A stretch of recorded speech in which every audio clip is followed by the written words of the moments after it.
I would like, um, I would like to welcome professors, doctor, students from Island University. Also like to welcome professors from Crescent University, Abeokuta, and Federal College of Education, Oshele, the Ife community here in Abeokuta, OOPA community, and staff.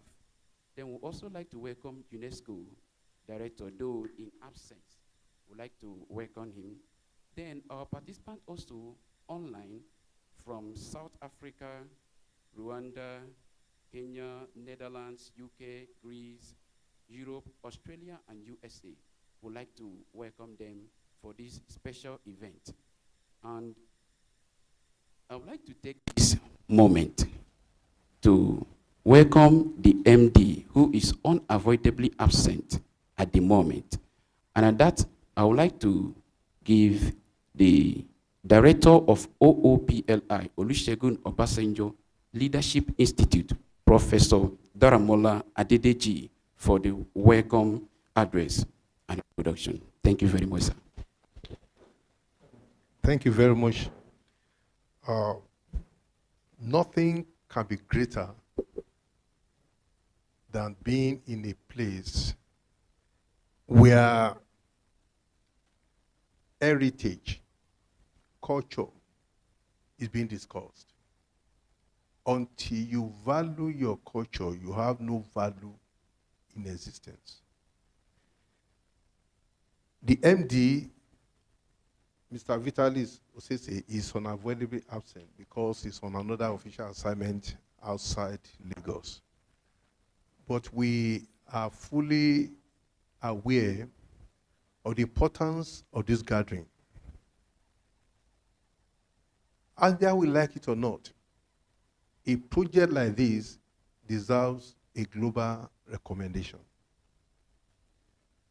I want to acknowledge the presence of a number of my colleagues, professors from our frontline universities, Chrisland, Crescent, Federal College of Education, that are here today. I want to really appreciate you for coming, sir. I want to thank you for honoring this invitation. As far as we are concerned, we want to recognize our participants in diaspora, as well as our participating students and colleagues. I can assure you that the documentary we're about to listen to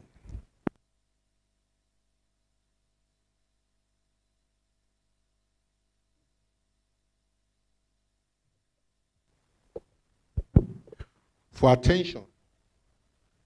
We may not be able to say much now, but we know at the end of this meeting, all of us will have a cause to appreciate the volume of work that have been put into this project.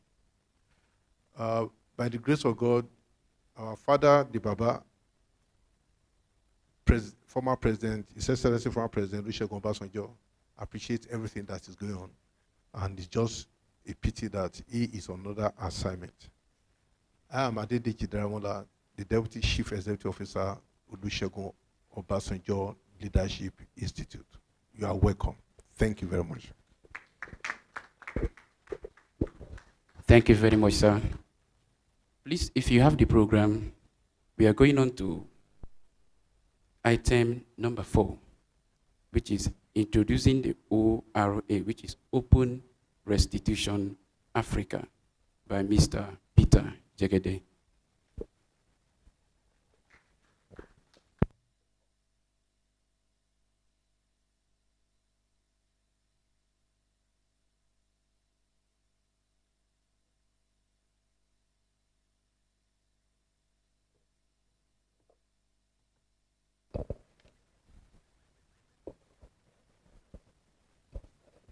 Yes, thank you everyone who has come here today to participate in this event.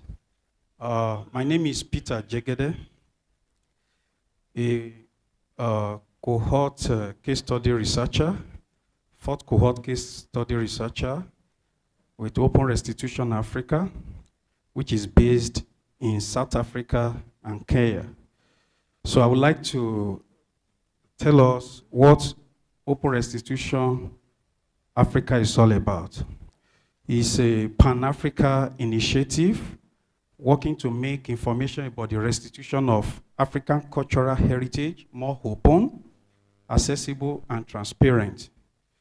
This organization is co-funded by two women, Mulemo of Andani Africa, South Africa, and Chao of African Digital Heritage, Kenya. So this project brings African voices and data to the center of global restitution conversations. Open Restitution Africa collects, organizes, and shares information about the return of African material culture and ancestral remains from museums around the world back to the continent of Africa. The main goal of this organization is to support African practitioners, museum professionals, researchers, and communities with tools and knowledge to engage confidently and meaningful in restitution processes. So the work is built around these three pillars. Number one is accessibility, two is transparency, and number three is collaboration. And this work focuses on creating open data resources, research publications, webinars, explainer videos, which we are going to watch today, and public dialogues. So by documenting ongoing restitution cases and highlighting African leadership in these processes, Open Restitution Africa strengthens collaboration, promotes accountability, and pushes for more equitable partnerships in heritage recovery. Thank you very much. Thank you, sir. Thank you very much, sir. We'll move on to the next item on our program, which is item number 5. Screening of Restitution 101 explainer videos. We'll take the first video, A History of Theft. A History of Theft by Mr. Josie Ayedu, the manager and director of ICT OOPL. Thank you very much, sir.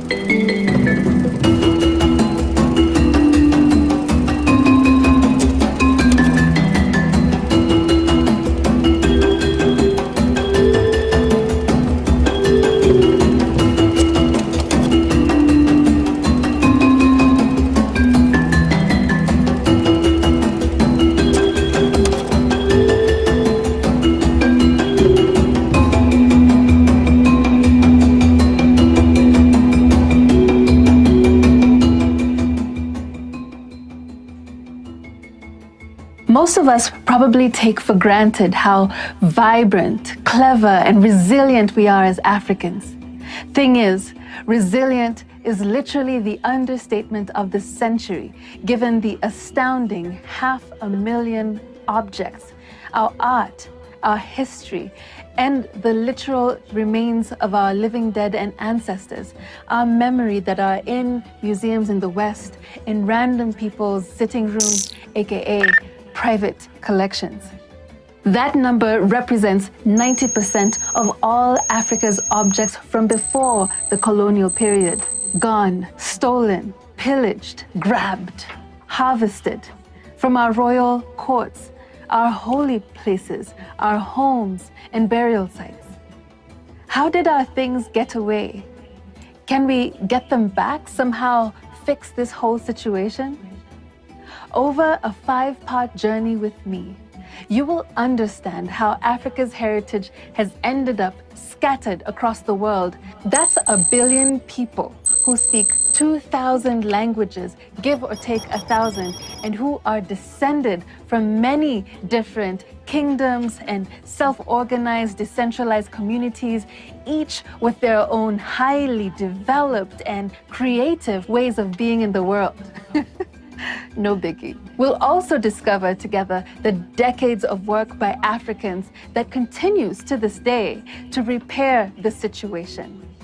Okay, this will be more like an introduction. To start us off, there's someone I'd love for you to meet. My name is Sylvie Njobati Vernier.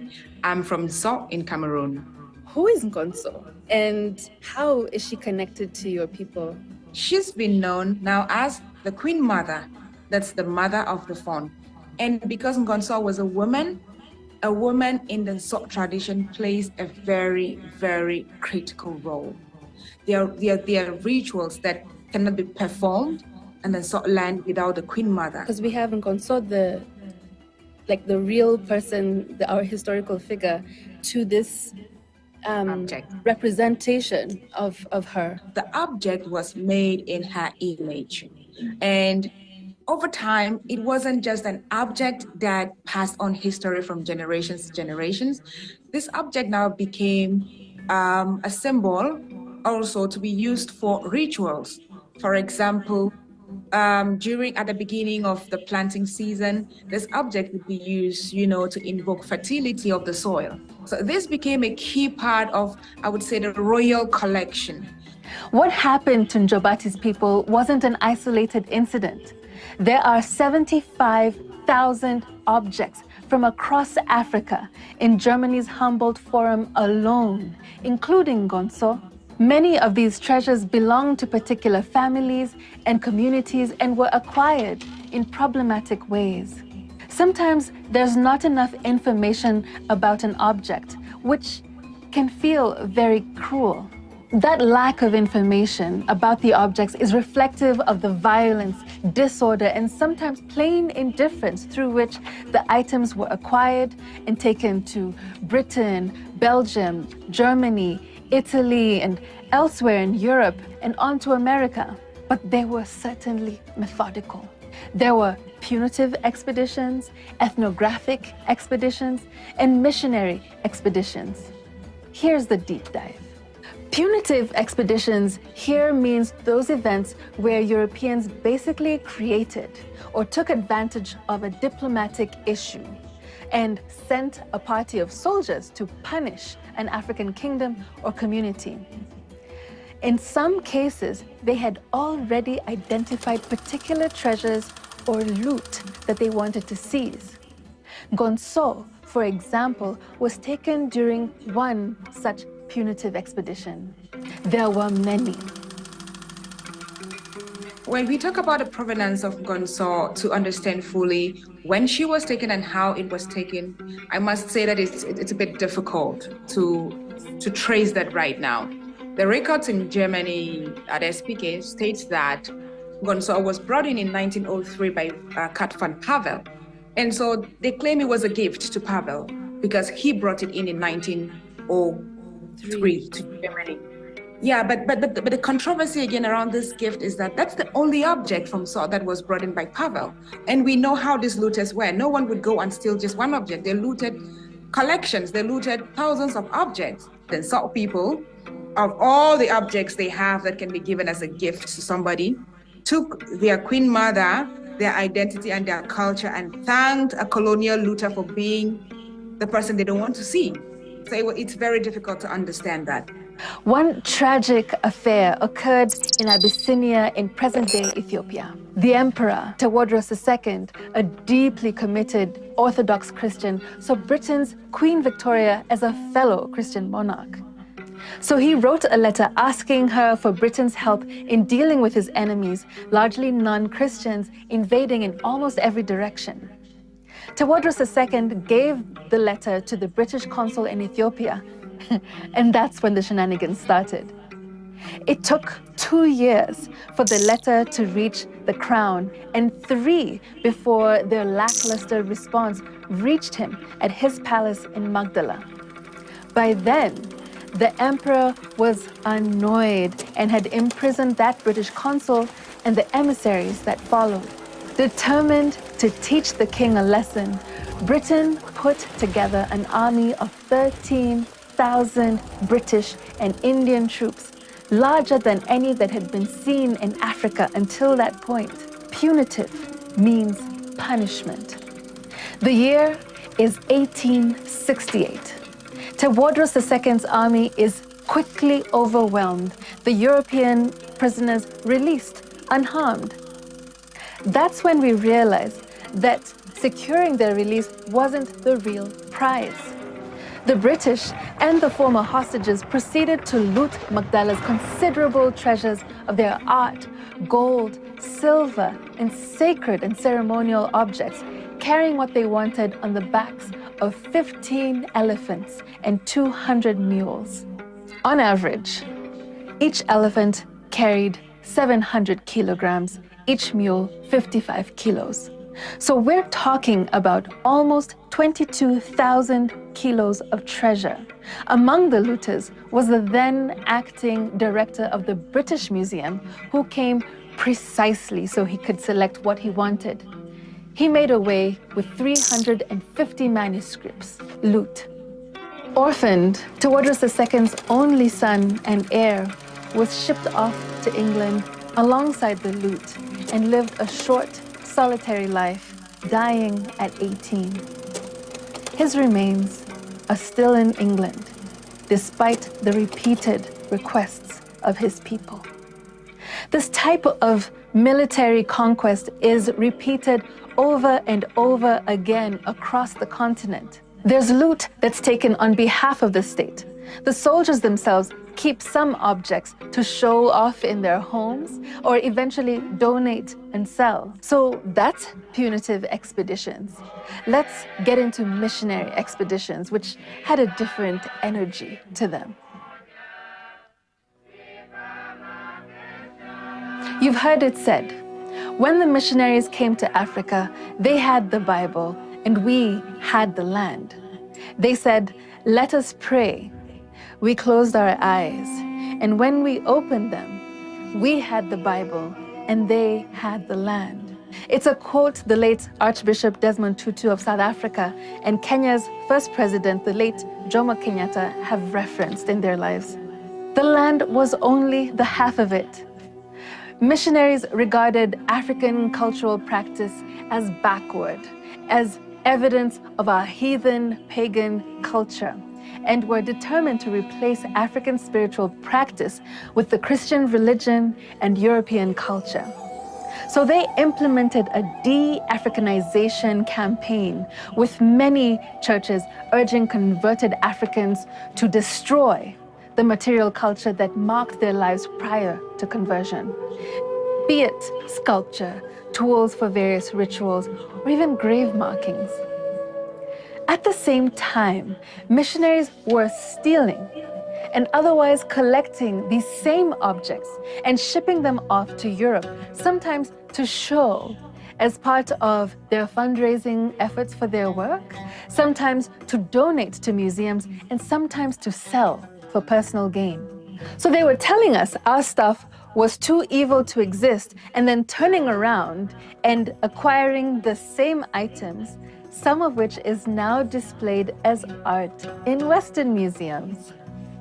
It's been painful to realize we suffered a double theft. I'll be the first to admit I have had my experience of African objects filtered through missionaries and colonizers.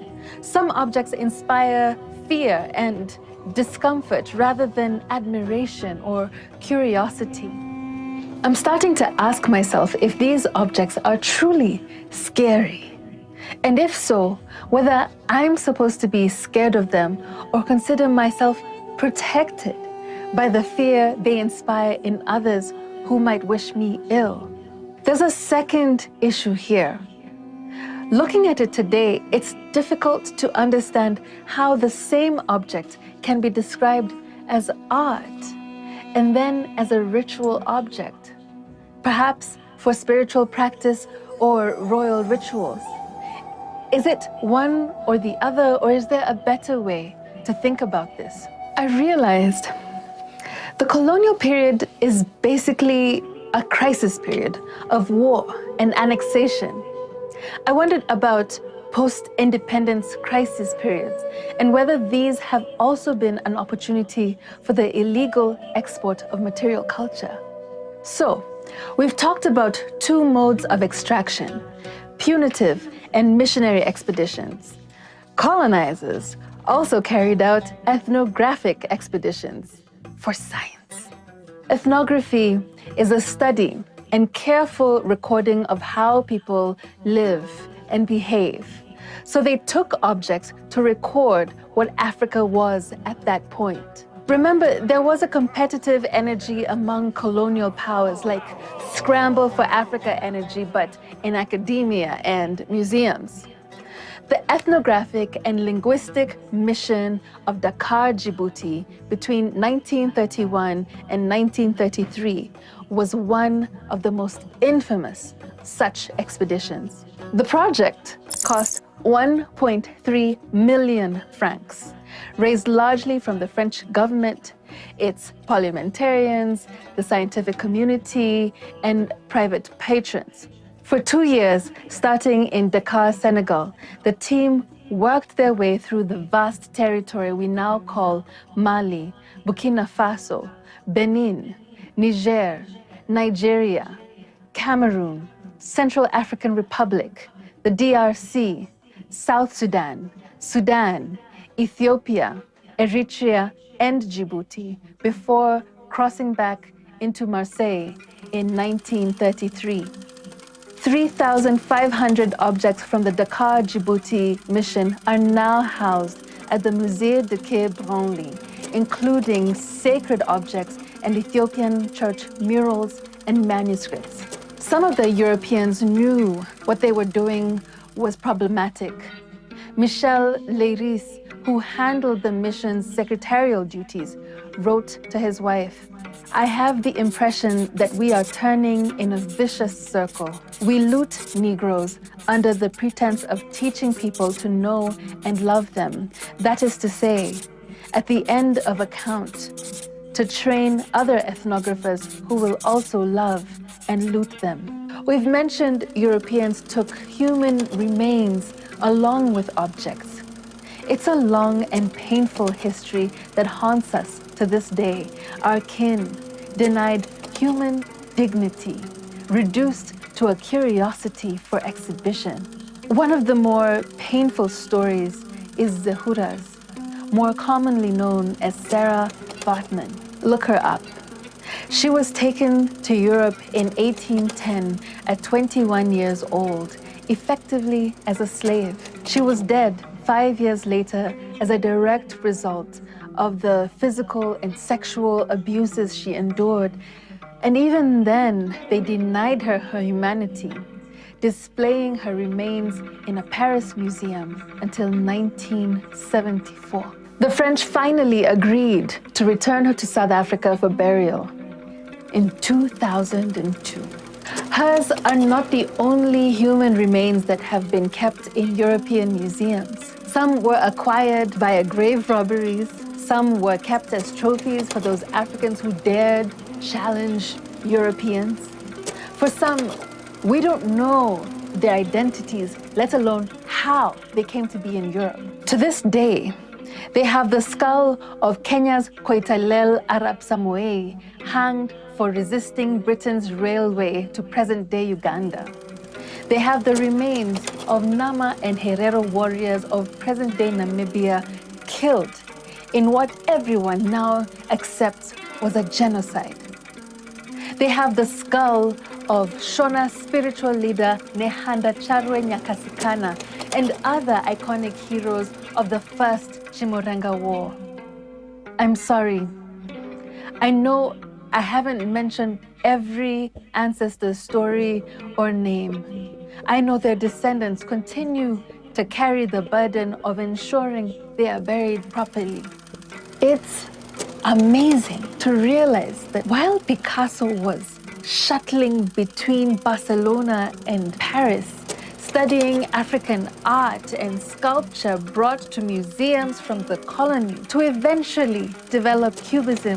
Or put another way, while Picasso was becoming Picasso, others were gathering decapitated heads of warriors, healers, leaders, mothers, and fathers. One Felix von Luschan, by the end of his life, had the remains of about 10 to 15,000 individuals from around the world, including thousands from Africa, even individuals killed in the Herero and Nama genocide. He sold 4,000 to 5,000 skulls to the American Natural History Museum for about $500,000 in today's money. They continue to be used for research. Picasso is a great example of what museums can do and be for a culture, a place of learning and imagination. Beyond the economic benefits of colonialism to Europe, having so much of Africa's cultural heritage has definitely contributed to European nations' own cultural development at our expense. There is a huge conversation going on around the continent right now that seeks to redress the situation of this dislocated cultural heritage. We're discussing how we might retrieve these objects and indeed how we might ready ourselves and our communities to receive it. We're asking ourselves what constitutes repair and healing. Restitution is the word Africans are using to capture the complex web of processes. It's what the extraordinary Sylvie Njobati is pursuing. For some people, restitution to us means receiving back our objects that were stolen in colonial times. But it also means, more importantly, reconnecting to these objects, because we have been disconnected from these objects for more than 100 years. They haven't been in their place of function. We haven't experienced them in their purest form. How do we as community members connect with these objects again? It could also be for us about reparation. There was damage done during the colonial times. Our palace was burned, it was looted and burned. How can the Germans repair what they broke? So this would also be about compensation, which we are considering very highly. Otherwise, if we don't do this, people will sanction restitution as normal, as, they will sanction colonial crimes as normal. I can just come to your house and take your car and steal your car, and then I keep it in my garage, I use it, I travel here and there, and then I bring it to you at will, and nothing happens. There must be a compensation for the damage, for the period of time that it was away from us, that it was disconnected from us. Sylvie's is one of the many restitution cases by communities, kingdoms, and nation states to have looted objects returned and reintegrated into society. Find out about Gonso's journey back to Cameroon next time. For now, I just have one last person I need you to meet before we go. Hello everyone, my name is Chao Tayana Maina from Open Restitution Africa. We are an Africa-led project seeking to open up access to the information on restitution of African material culture and human ancestors. Thank you for watching this video. We're really excited to have you here. I'd like to invite you to watch upcoming videos, but also to share your personal and family stories down below. Help us get more young people in Africa and the diaspora talking about these issues.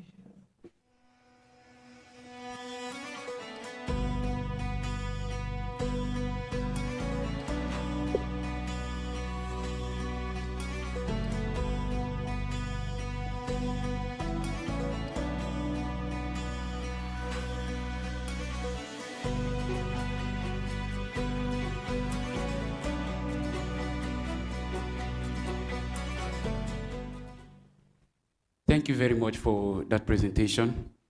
Ladies and gentlemen, at this point, I would like to welcome the MD who is joining us online. Please, let's welcome the MD as he makes its opening remark or opening speech. Thank you very much, sir.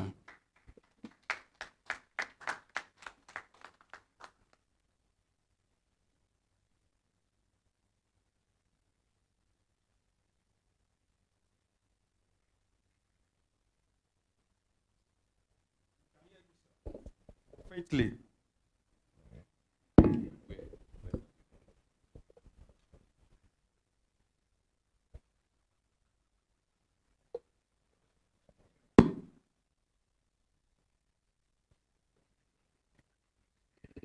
I believe you can.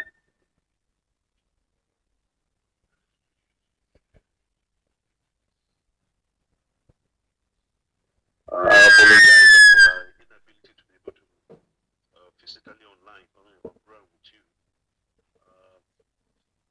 I had to travel to attend to other official engagement that we are pressing, and I believe that we have a formidable team on ground that should be able to host and manage the entire process.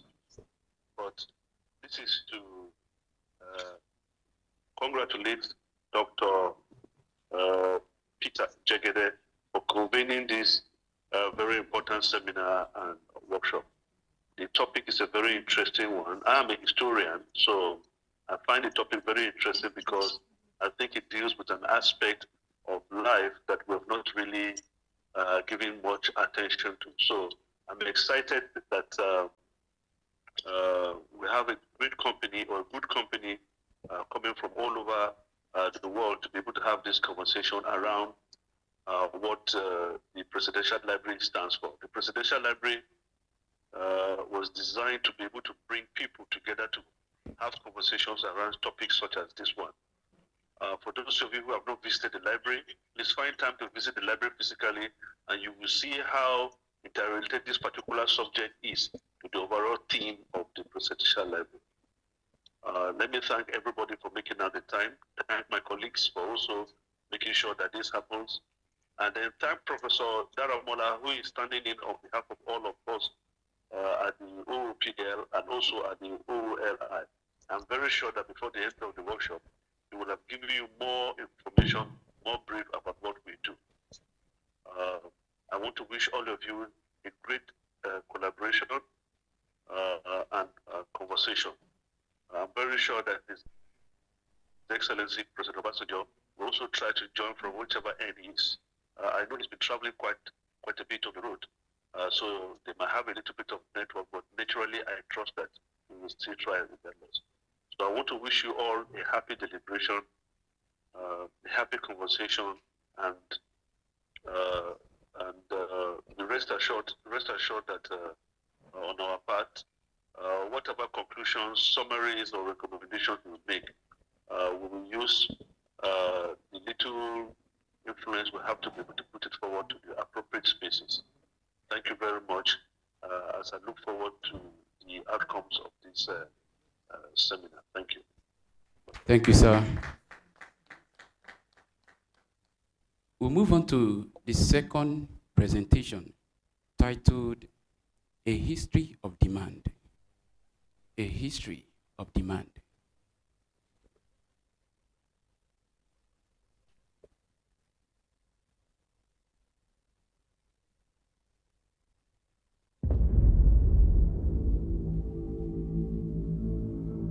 In our first episode, we got into a history of theft. We covered how Europeans organized themselves into armed, academically motivated, and religious campaigns to separate us from our individually and communally owned property. Check it out. So this has led to present-day campaigns by Africans to seek the restitution or restoration of these objects and human ancestors to their families or communities of origin, often through their return or other actions that would constitute a repair. It's personal, okay? It's political, and it's taking so long that there's a history to the process itself. That's what this episode is about.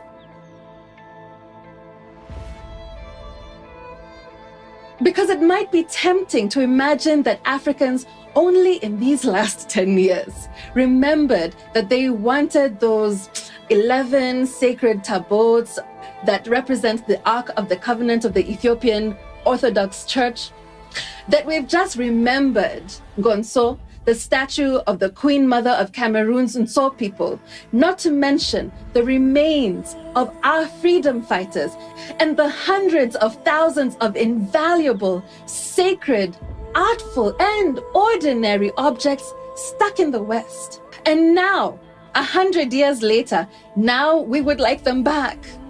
Yeah, no. Africans demanded the return of our property immediately, or as soon as the theft was discovered. Take, for example, the case of Jacobus Hendrik, a Nama schoolmaster in present-day Namibia. He was killed in a raid in 1884 with 2 others. They were buried by their local chief or captain, a man named Jan Jonker Afrikaner. 8 months later, a young German scientist named Beck raided the graves to ship to Berlin for scientific purposes. He even published an account of his crimes, including how Jacobus Hendrik's daughter, having learned about the robbery, confronted him, demanding the remains of her father, as most people would, yeah, then or now. That's a demand for restitution, for the restoration of her father's remains. And he faked it. Belk gave her a skull and a few other human remains. Sure, but the skull was not her father's, but one of the other 2 whose remains had been exhumed, a man whose skull was damaged and thus of lesser value to Belk. He misled her on purpose.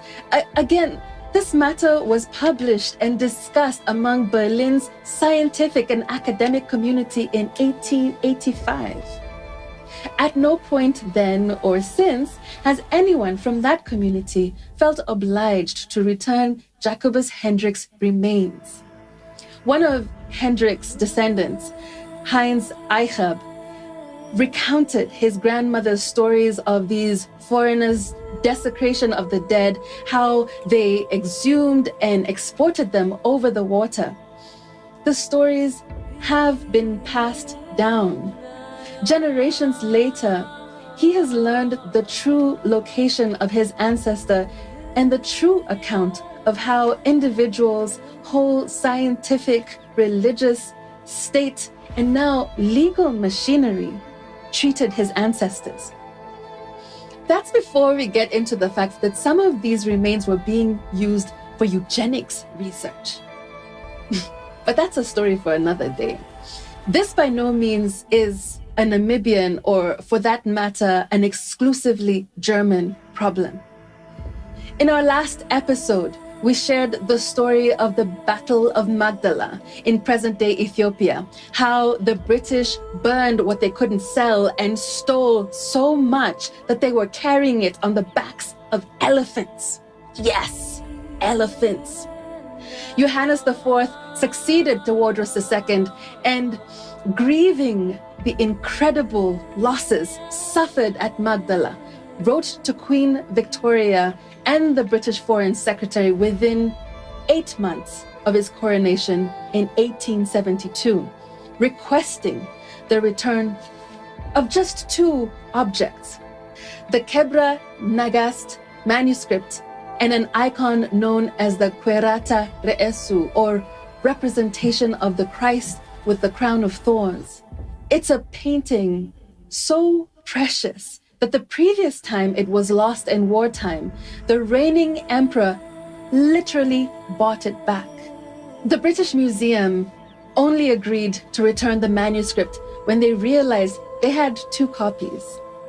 As for the painting, Queen Victoria told Johannes IV in her December 1872 letter that England didn't have it, only for it to turn up exactly a year after Johannes's death as the property of the Queen's librarian. I wish I was making this up. So many Europeans lying and stealing with their chests and now claiming to be protecting our property. Here's a story about one time they got caught in the lie they could not easily weasel themselves out of. In the early 1920s, a German filmmaker and adventurer traveling in Liberia paid a fee to a Golo community paramount chief, which should have allowed him to film their Mafue stone, a religious artifact. The filmmaker, Hans Schomburg, proceeded to take the artifact, claiming the fee he had paid was payment, and sent it to the Museum of Ethnology in Hamburg. The Golo community protested the theft to their government. Independent since 1847, the Liberian government had a consul general in Hamburg, a man named Momolu Masakwe, who was also notably the first indigenous African diplomat to modern Europe. Masakwe then instituted legal proceedings against Schomburg and argued that the artifact, revered by the community over centuries, guys, and therefore collectively owned, was no one person's property to sell, not even the paramount chiefs. Germany could not ignore the lawsuit as easily as they ignored protests made on the continent. And so a settlement was reached and the Mafue stone was returned. From the 1950s, independence slowly but steadily swept the continent. Africa's political and intellectual class understood that part of what the peoples of their fledgling nation states needed to move forward was a broader understanding of their past going back before the colonial period. Mobutu Sese Seko framed this idea for the Democratic Republic of Congo as authenticité. He sought an integration of the newly independent Congolese citizenry with their material heritage.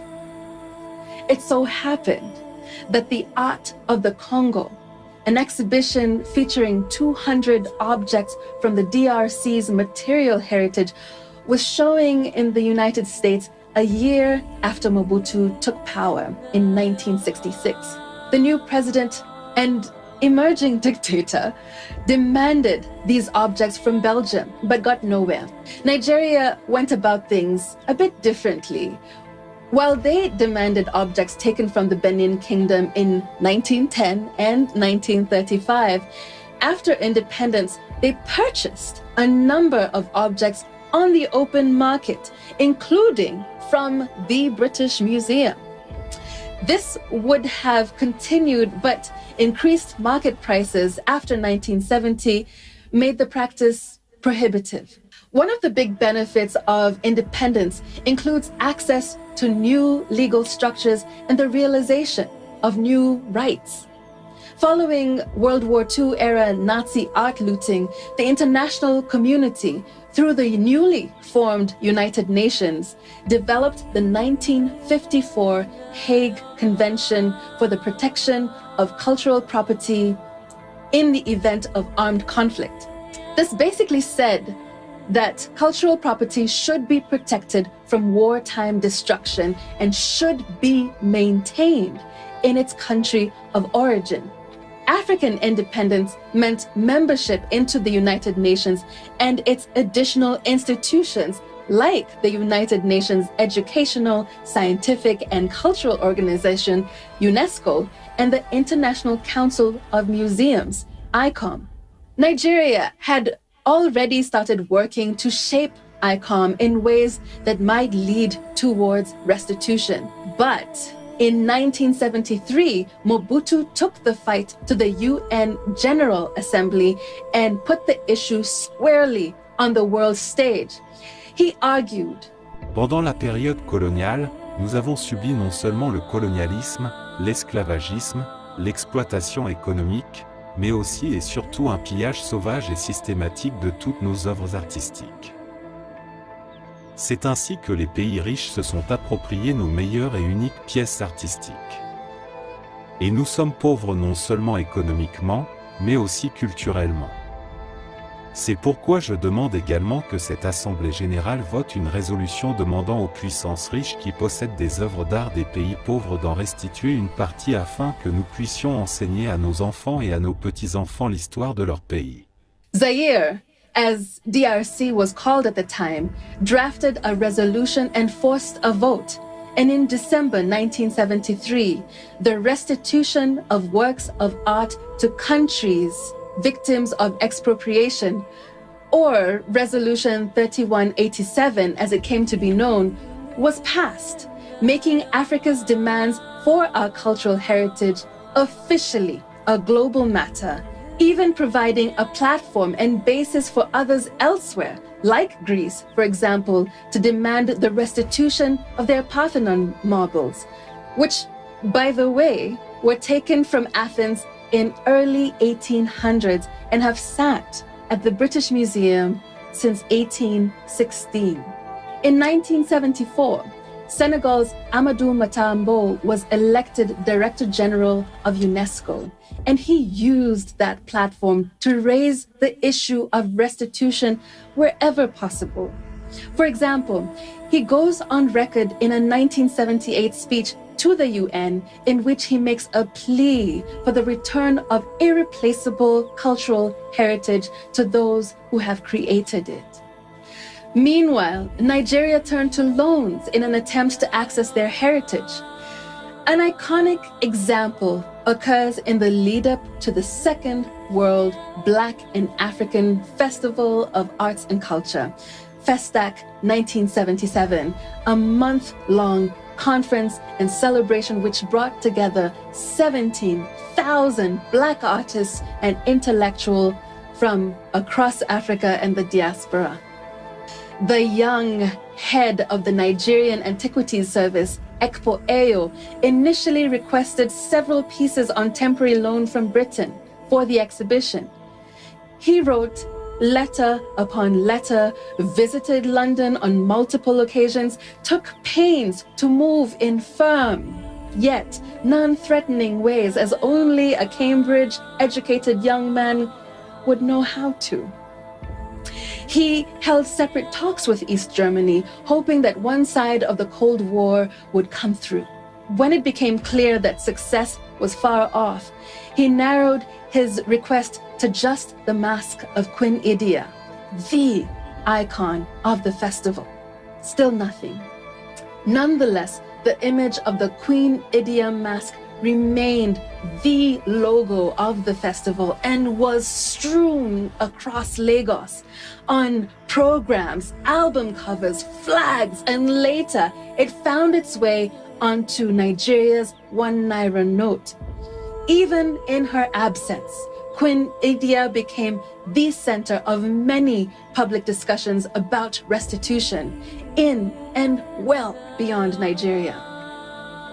Africans have exerted additional pressure on the West in the cultural arena by organizing exhibitions that tour around the world.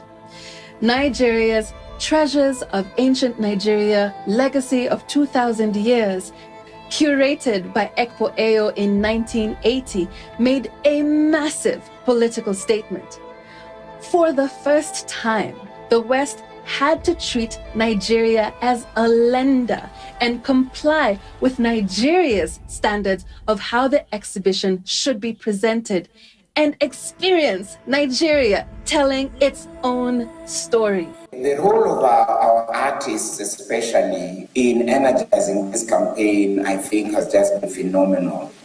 I think so many Africans have watched the video clip of Chimamanda Ngozi Adichie when she went to the Humboldt Forum, and they thought she would just talk about peace and security in Africa, and she located it around return or things. I think that was so powerful. In his 2005 memoir, Wole Soyinka writes that as early as that FESTAC 77 conference, he'd argued in a moment of righteous rage at ancient wrongs that the Queen Idia mask was stolen property and that the aggrieved had a right to reclaim that property by any means. He proposed a scenario very much like that one museum scene in Marvel's 2018 Black Panther.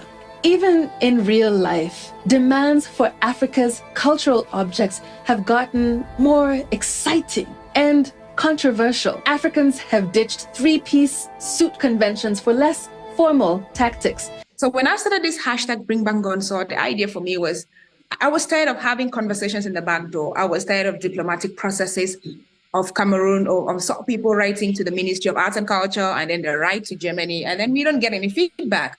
Or we get this backdoor feedback saying they cannot give us Bangonso because it's legally theirs, but they will loan it to us. And it was such a disgrace and a ridicule to me that I felt like people should know what's going on.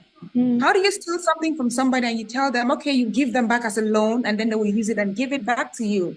So I wanted to have loud conversations. I wanted people to know that we as people were asking for restitution, and Germany is just being very stubborn and and just being very shameless about how they were approaching restitution. And so on social media, we were regularly posting from our end, visualizing our pain. We used video productions to talk to different people from SAW, what consult means to them, what the return will mean to them. And then also, we tapped a lot of Germans and German institutions for them to understand that this conversation is going on and it's not stopping anytime soon. Effort started about 30 years ago. And because of this, we were able to really get in touch with the SPK, who is the acclaimed legal owner of Ngonso. And we had conversations with them, we had workshops with them. And from when we really had direct contact with them, that was sometimes around September of 2021. By June of 2022, we had the decision from Gonzo to return. For me, I think the best lens with which to approach the issues of restitution of African heritage is with a human rights lens, human rights-based approaches. If you adopt human rights-based approaches, you adopt an approach of righting wrongs, of correcting injustices of the past. So we are part of a broader movement that wants to correct the injustices, repair the harm, get reparations for centuries of slavery, for the century of colonialism, and even for post-independent harms that are being done to our economies, our societies, and so on, especially in the extractive industry, where we see big multinational corporations, whether from the global north or lately also the global east, just literally coming and just looting resources and not paying their fair share of tax or so on. And part of what this entails is getting back heritage resources that we lost in this period. Take the actions of Congolese activist Mwazulu Diabanza, himself a descendant of a governor within the Kingdom of Congo. He stages the removal of stolen objects from museums to raise awareness in the present period of restitution demands. There are indeed countless activists and artists from across Africa and the diaspora who continue to do this work. In many ways, current African restitution advocates are walking in the paths laid by our forebears, those working shortly after independence, but also our ancestors who suffered the original thefts and untold indignities in the course of colonial plunder and oppression.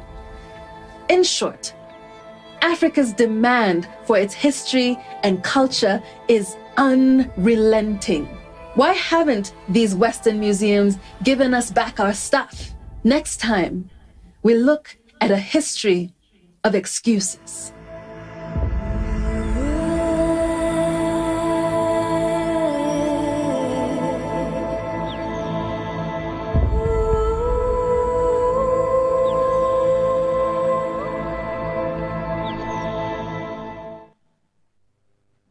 Thank you very much, Mr. Josie, for that presentation. Thank you once again. Before we move on, we would like to welcome all participants that are joining us here on site and online. You're welcome once again.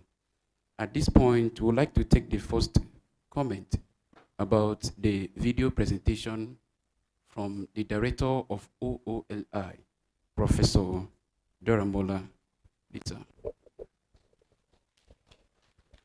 Thank you very much. I think a protocol has been breached, and we have to correct it. If there are professors in this meeting, they have to be recognized specifically.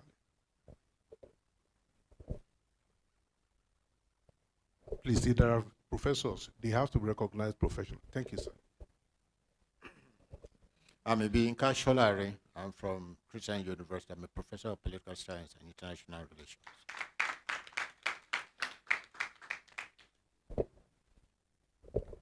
Adeniyi Afolabi is my name. I'm a professor of industrial chemistry, FUNAP.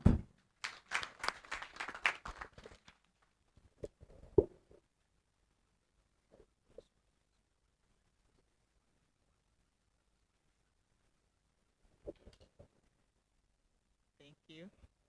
I'm not a full professor yet. I am an associate professor, Dr. Lydia Chineyemba. Thank you.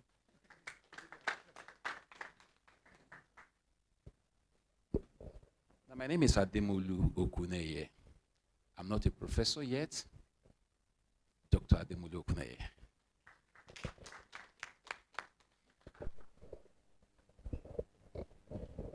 Thank you very much, my dear colleagues.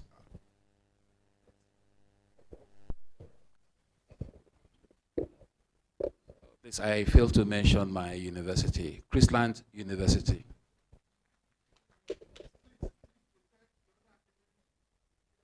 Okay, my name is Dr. Folonsho Gume from Christland University.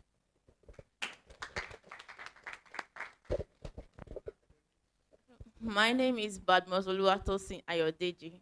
I'm a lecturer from the Crescent University, Department of Political Science and International Studies.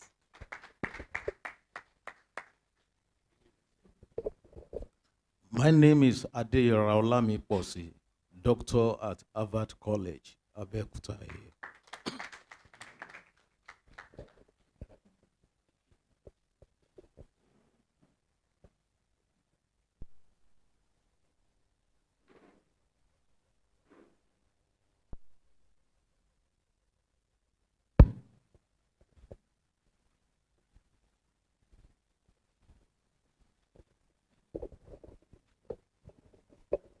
My name is Akenshola Aliamin, a lecturer in the Department of Political Science, Federal College of Education, Abeokuta.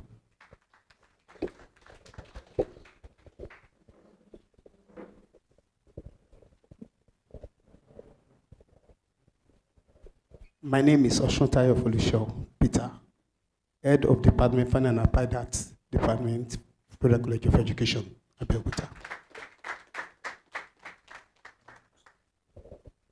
My name is Akimbola Tolualope, a lecturer in Department of Fine and Applied Arts, Federal College of Education, Ushele. Samuel Ruth Opeoluwa by name, from Federal College of Education, Abeokuta. Lecturer.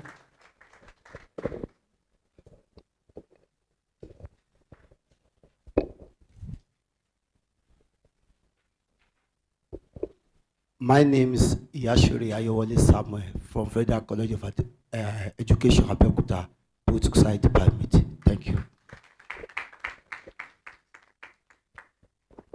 Thank you very much, sir.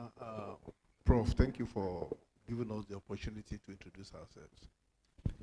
We have watched the first two documentaries.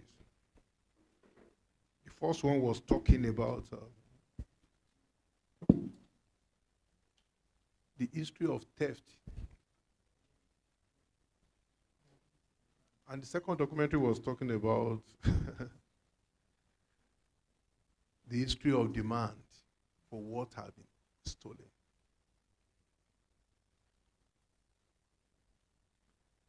Every man has the responsibility to protect his heritage.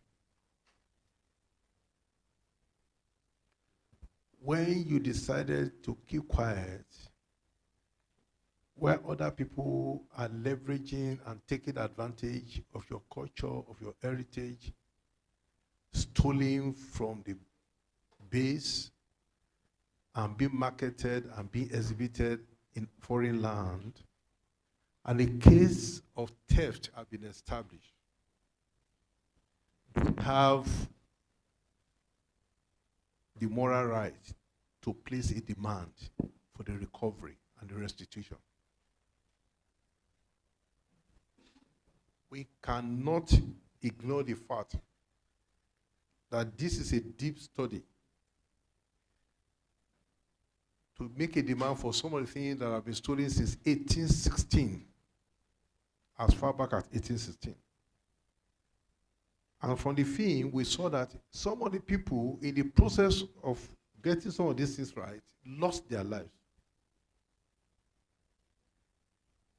If our former leaders could not succeed, and their generation could not succeed in getting or placing a thorough demand and seeking restitution 101 to reclaim what truly belongs to us and what belongs to our culture, how do we justify our current dispensation and generation if we find it difficult to put the right demand on it?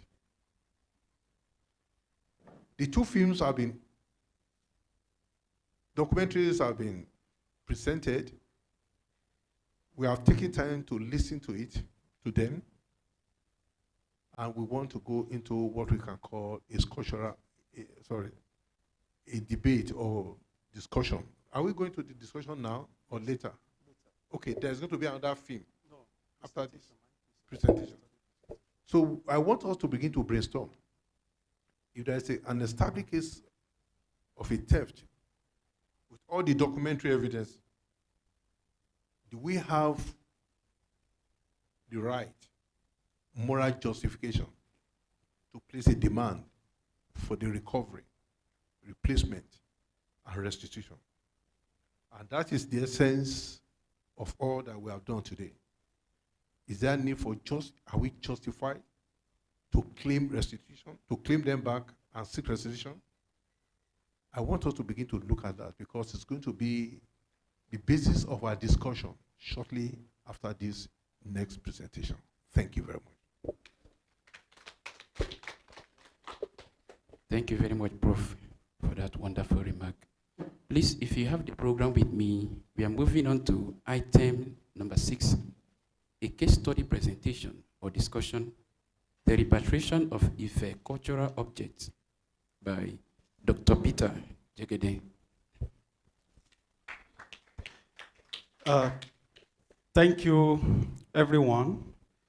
First and foremost, I would like to recognize the presence of Ife community members in Abeokuta who are represented here today. Because what we are discussing, or what I'm about to share with us, is on the repatriation of Ife cultural objects, of course by extension the Yoruba cultural objects. So if you are here from Ife community, can you stand up to recognize you? Thank you very much. You're welcome, sir. You're welcome.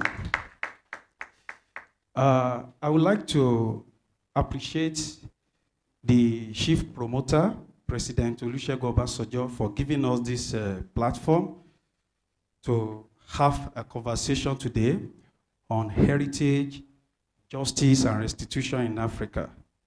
I would like to recognize and appreciate the Deputy Director of Olusegun Obasanjo Leadership Institute, Professor Daramola Adedeji, who is always there for us. Last week, there was a program organized by the retired military generals who happen to be the alumni of Royal College of Defense Studies.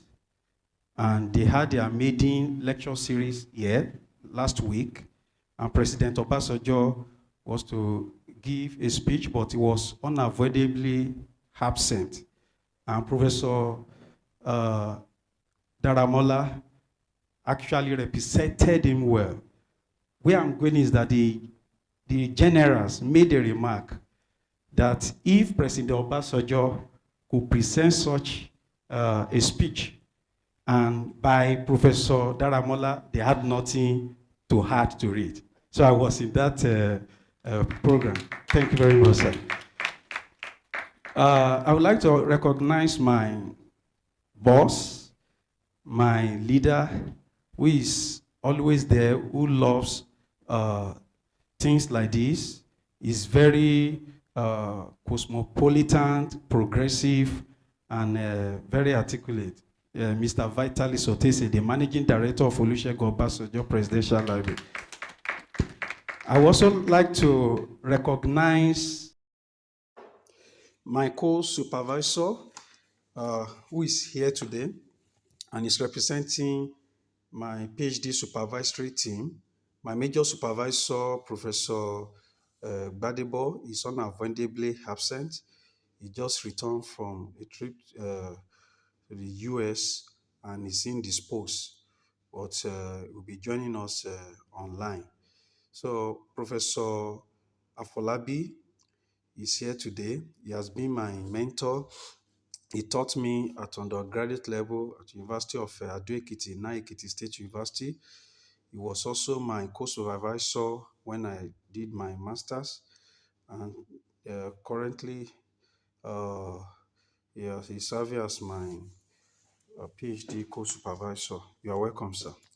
So I would like to welcome all the academics from Crescent University, Krishna University, and students from those universities as well, and lecturers from Federal College of Education, Oshiele, Abeokuta. You're all welcome.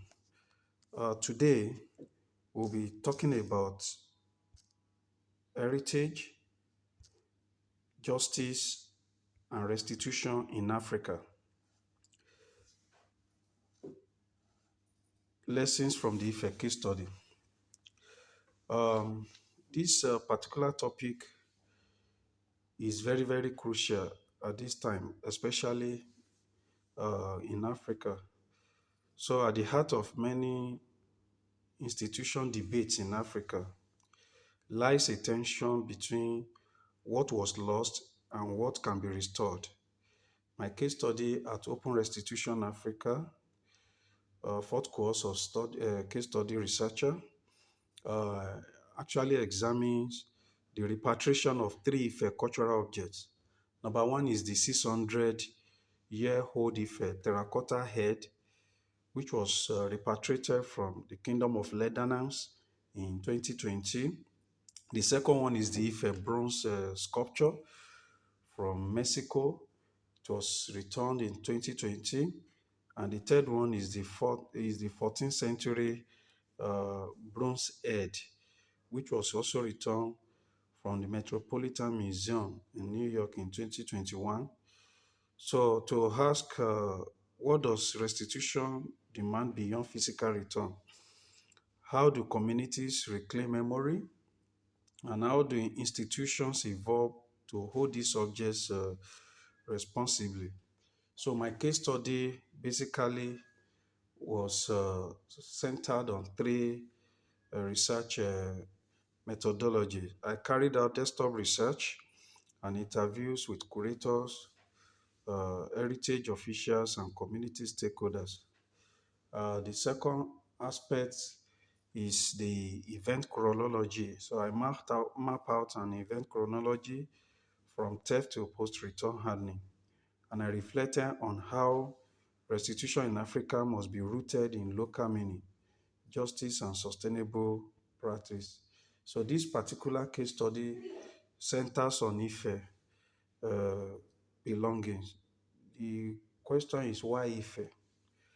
Ife, as many of us know, is not just an ancient city. It is the spiritual and artistic heart of the Yoruba civilization.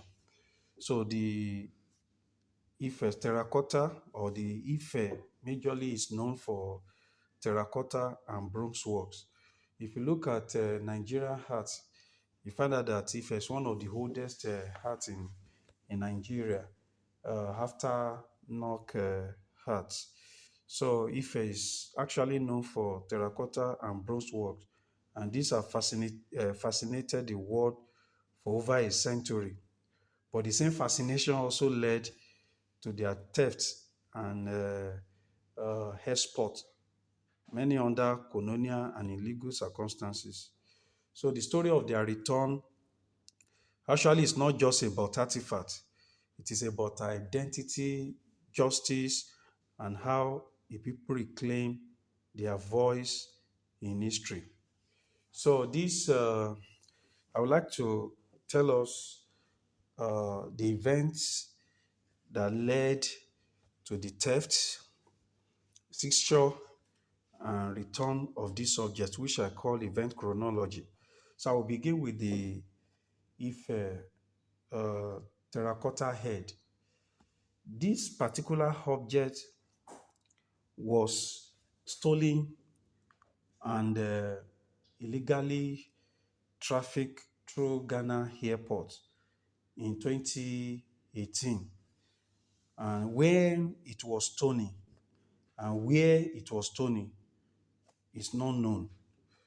Although there were suggestions that this particular object must have been a product of excavation, or maybe when construction was going on and this object was discovered and removed before it was stolen.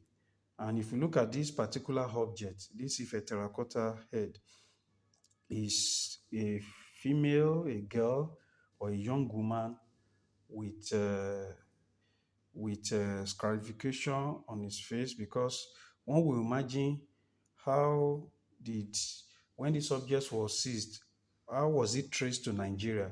Of course, the features actually reveal that, number one, it is a Nigerian object. Two, it's also rooted in Yoruba arts, particularly the Ife art. This object is, it's a female head, and it has characteristic features like the woven head and hamnet on the left-hand side. So this object was actually intercepted at Schiphol airport in Nederland, in Amsterdam, Nederland, by the Dutch custom. The object was found in a package addressed to a Dutch private collector, and immediately this object was seized. The Dutch custom officials alerted the inspectorate, the Information and Culture Inspectorate of Nederland, which they work hand in hand. They work in tandem with the Dutch custom, and immediately the documents that accompany this object was presented by the trafficker to be an export permit, which he got from the Nigeria government official. So immediately they seized this particular object. Nigerian government was contacted through its mission in Netherlands. The Nigerian embassy in Hague was contacted, which was headed by Musa Kabiru, and immediately they contacted the government of Nigeria back home through the Ministry of Foreign Affairs, then to the Ministry of Culture and Tourism. Immediately, the legal department of SCMM rose up immediately to authenticate. And before this time, they also propagated the heritage art of Nederland, which had not even taken into effect at the time this object was seized, and not took effect a year after. So, and Nigeria here also has its own law, which is the NCMA Act of 2004, and other international laws that have helped to authenticate, to prove that this object belongs to us. And eventually, after evidences have been made, proofs have been submitted, because this export permit was a falsified one. It was signed by the former Director General of the Dr. Omotosho Yemi, who was the DG between year 2000 and 2006. And the legal department led by Dr. Babatunde Adebiyi proved that the handwriting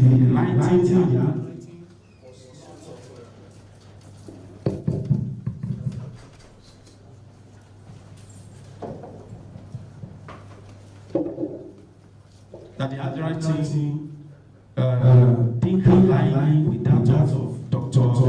Eluyemi, and by the fact that when you see certain position in the ministry, in government, yes, there are some communication, there are ways of communicating officially, which was not reflected on the expected permit. And based on all evidences, so this matter was proven that the object was actually stolen. But before this object was returned to authority and adjudication started, the object was preserved and conserved in very well museum in Lebanon. And when the education was over, the object was handed over to Nigeria High Commissioner in the Netherlands, Musa Sabiru, and its celebration in Lebanon. That was on November 2nd, 2020. But by November 19, 2020, the object was returned to Nigeria and was received by the Ministry of Foreign Affairs. The actual object was handed over to the Minister of Foreign Affairs, Mr. Onyema, and by the British and Dutch ambassador in Nigeria.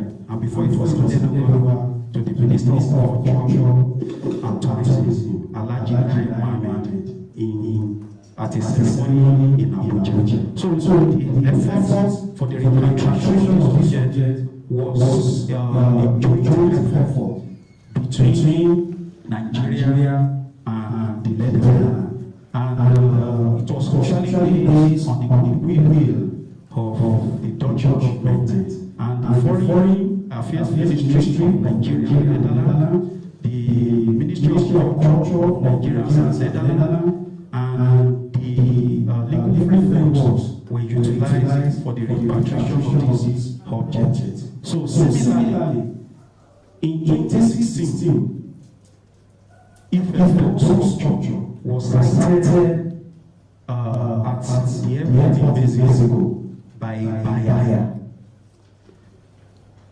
by the former ambassador, Nigerian ambassador to Mexico, he said this object at the airport, and the object was intercepted by the Mexican customs.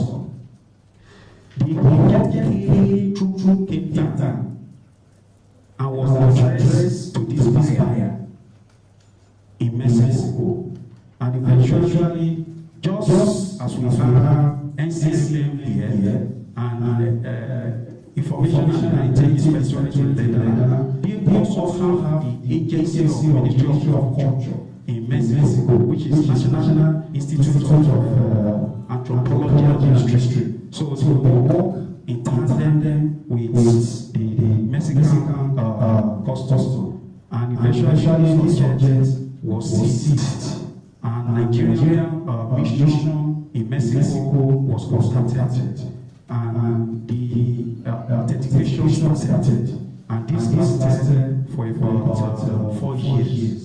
When it was eventually proven that this object belonged to Nigeria. In fact, they came with specialists to detect, authenticate these particular objects, and they found that the object is a Yoruba object based on the features. Even though after many times, a Benjamin ethnographic curator said that by looking at the, please can you get the image of the bronze sculpture? By looking at that, by merely looking at the photo of this object, it does not look like Yoruba or that is not original. But the fact remains that this object is wearing a hat that is of Ife origin, but the face no clarification. However, we can deduce that this object takes features from Ife and features from Benin. Maybe could be another object.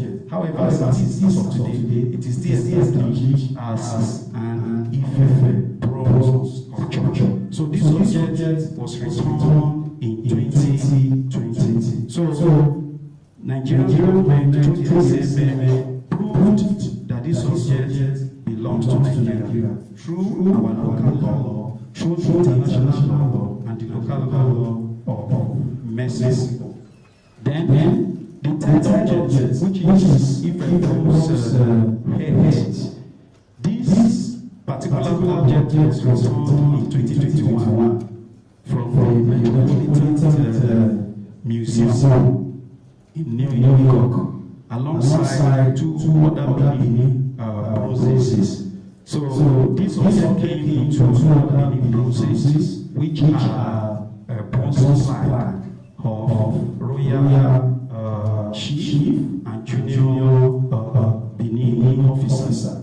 These objects were dated in 1897, which should be the exploitation by the colonial government and found their way into Europe, into the UK Museum, British Museum. And in the between 1950 and 1951, these particular objects were returned to Nigeria. Alongside the other two, they were returned to Nigeria and received by the NCMN.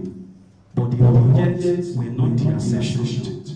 They were not deaccessioned. And the objects found their way back again. So the dates they were stolen, the time they were stolen, and how they were stolen, it was not known until this object found their way into America. Private collector found their way into international hat market, black market in America. And the collector of this object gave them to Metropolitan Museum. But I want to tell you that many of Nigerian objects are in the Metropolitan Museum in hundreds. In hundreds, including the objects, Ife objects, Benin objects. They are scattered all over the Metropolitan Museum. So out of many hundreds of Nigerian objects at that time in Metropolitan Museum, they were to return justice, even though the Nigerian government received them in good spirit, but we believe that if not really done well, according to Dr. Debi, and these objects were returned. In my own from my own perspective, I found that because these objects were stolen and repatriated, forcefully repatriated, then it was restricted by Google, by smugglers, by illegal traffickers, and they now felt that they should return this object. I want to tell us something very important about the Metropolitan Museum. Any objects in their repository, they usually carry out provenance research on them in collaboration with the SMN. but they don't have much information on this object because this object was actually stolen. This particular object, I'm not talking about the Benin plans. This particular object was actually stolen in Ile-Ife initially. They call it this compound in Ile-Ife,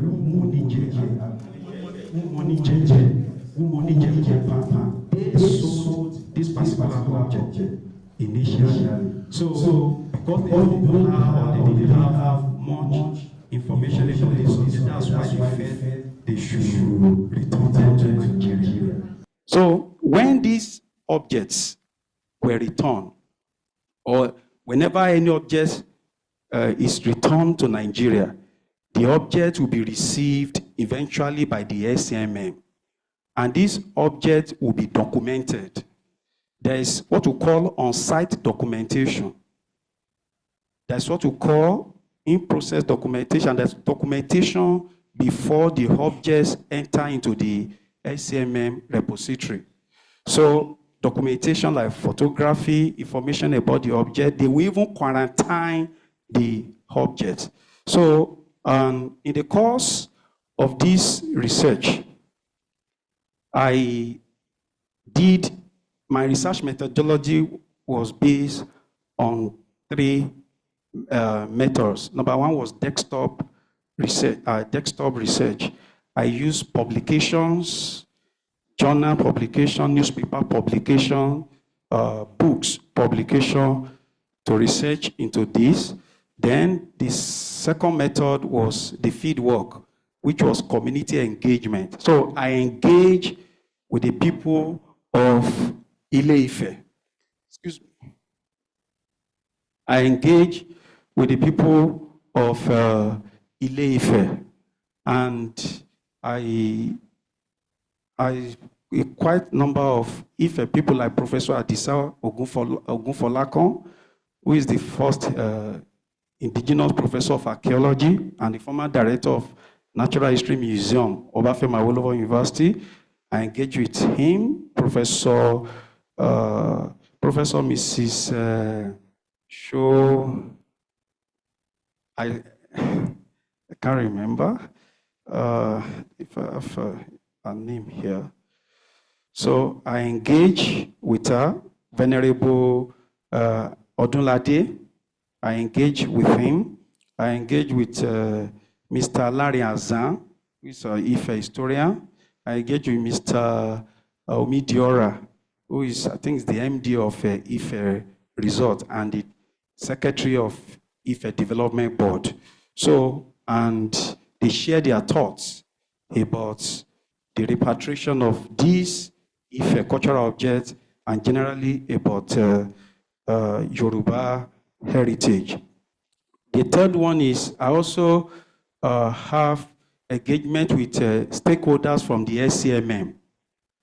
So, like I engage with the director of the legal department, Dr. Babatunde Adebiyi, the former director of museum, Mr. Gimba, and the current director of museum, Mrs. Evelyn, the curator of National Museum Abeokuta, the curators of National Museum of Unity, Ibadan, Mrs. Pamela Oriyomi Otuka, and the curator of National Museum, Ife.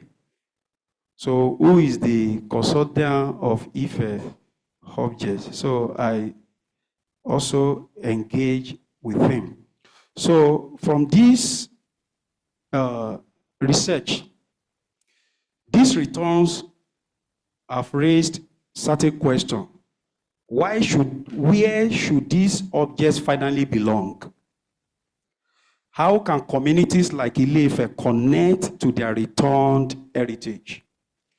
How can restitution become more inclusive, not just legal? So the insight from my interviews with the Ife community, the stakeholders from the SCMM include Mrs.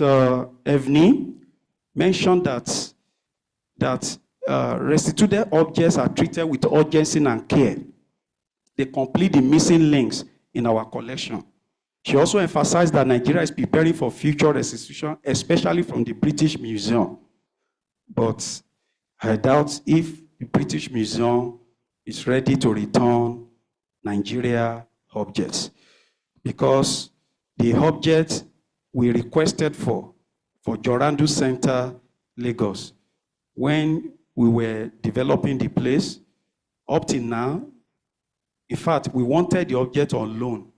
It has not been given to us.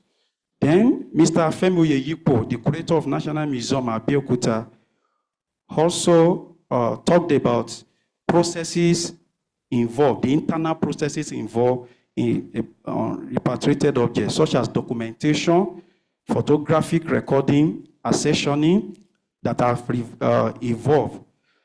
He also pointed challenges like community mistrust and inadequate facility.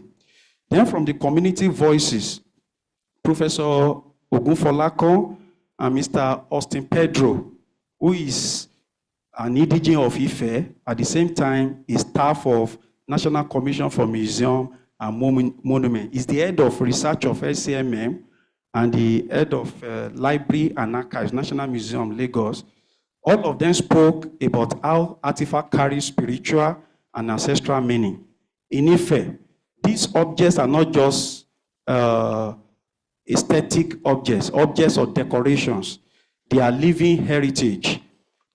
They link festivals, rituals, and memory. So their removal disrupted spiritual continuity at Ile-Ife, and of course, in Yoruba land. So their return, they said, is not just restitution, it is renewal. That is to bring healing to damage that has been done by the colonial masters and the traffickers. Mr. Gimba, the former director of museum, and Mr. Omidiora and Mrs. Pamela, the curator of National Museum of Unity Ibadan, they highlighted the need for stronger collaboration between institutions and communities, and for policies that recognize both legal ownership and emotional belonging. They also noted that the young professional must sustain this conversation through research and advocacy. I would like to dwell a little bit on my engagement with the Director of Legal Department, Dr. Babatunde Adebiyi. He explained that the repatriation of Ife cultural objects was guided by international conventions such as UNESCO 1970, the UNIDROT 1995, alongside Nigeria Domestic Heritage Law, which is NCMM Act of 2004, and institutional coordination within the LCMM. He added that the Netherlands Heritage Act, the work of Dutch Committee on Colonial Collections, and the goodwill of the Dutch government enabled the return of the Ife terracotta head, while Mexico shared colonial history with Nigeria, and this fostered its readiness to return looted artifacts as an act of solidarity and justice. Now, let me say this. The Ife terracotta head was the first official and formal return of looted object that Netherlands did after they became the state party to UNESCO Convention of 1970. The first. And that led to others, which they did, led to the return of 119 Benin broses that were returned July this year. So they did this repatriation based on goodwill. So my own thought from this interview, number one, this restitution is not just about return, it is about repair. It is about healing. So the physical return of this object does not automatically restore what was lost. True restitution involves healing, memory, history, dignity, of those whose heritage was displayed. If I should play the audio of the interviews I had with the IFE stakeholders, you will see the pain in their hearts. You will see the agony in their heart and the nakuna that the loss of this object had created. So the process requires collaboration and not confrontation. The Nigerian government, the SCMM, the foreign institutions, the local communities, and the palace should be involved in restitution and repatriation processes. So each of them have to negotiate ownership, care, and meaning. And this requires patience. It requires dialogue, respect for institutional processes. Then the community voices must be central. Community must be involved. You cannot just complete restitution processing without the involvement of the community. They own their heritage. They are the custodian of their heritage. They should be carried along. I'm happy that the Benin people, they were at the forefront of the repatriation of the Benin bronzes through the Benin Dialogue Group. So they should be involved. They are the living symbols of ancestry, spirituality, and continuity. So the return of this object has spiritual weight on them. During my interview, some community elders described the return as a form of reunion, as if ancestors that are long separated had finally come home. So, but then restitution takes time. It involves diplomatic relationship. What's happened in the case of Netherlands and Mexico is about goodwill, is about diplomatic relationship, and what I call amity, friendly relations. So that was what brought about the repatriation of this object. Then I must say this. I know some people are from the Department of Mass Communication. The media must play a powerful role. The media plays a powerful but double-edged role. The international headlines sometimes they sensationalize this return. Something happened about 2 weeks ago on the return of 119 Benin bronzes. The Guardian of London reported that the Museum of West African Art, MOA, in Benin, was just built a museum to be open to the public in November.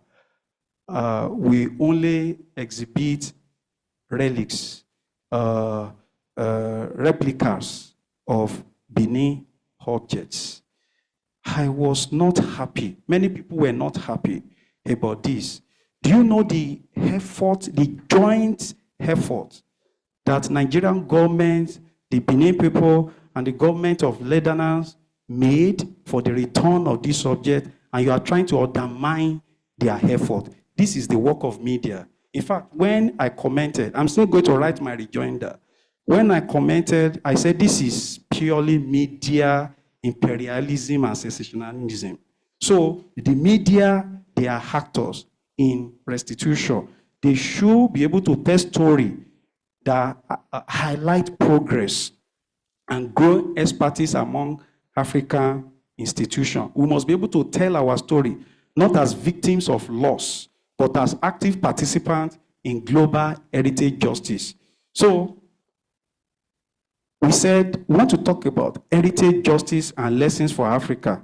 Number one, restitution as justice, not gifts. Metropolitan Museum says they are returning these objects based on moral ground and goodwill and not theft or looting, as if they are doing us good. No, they are not doing us good.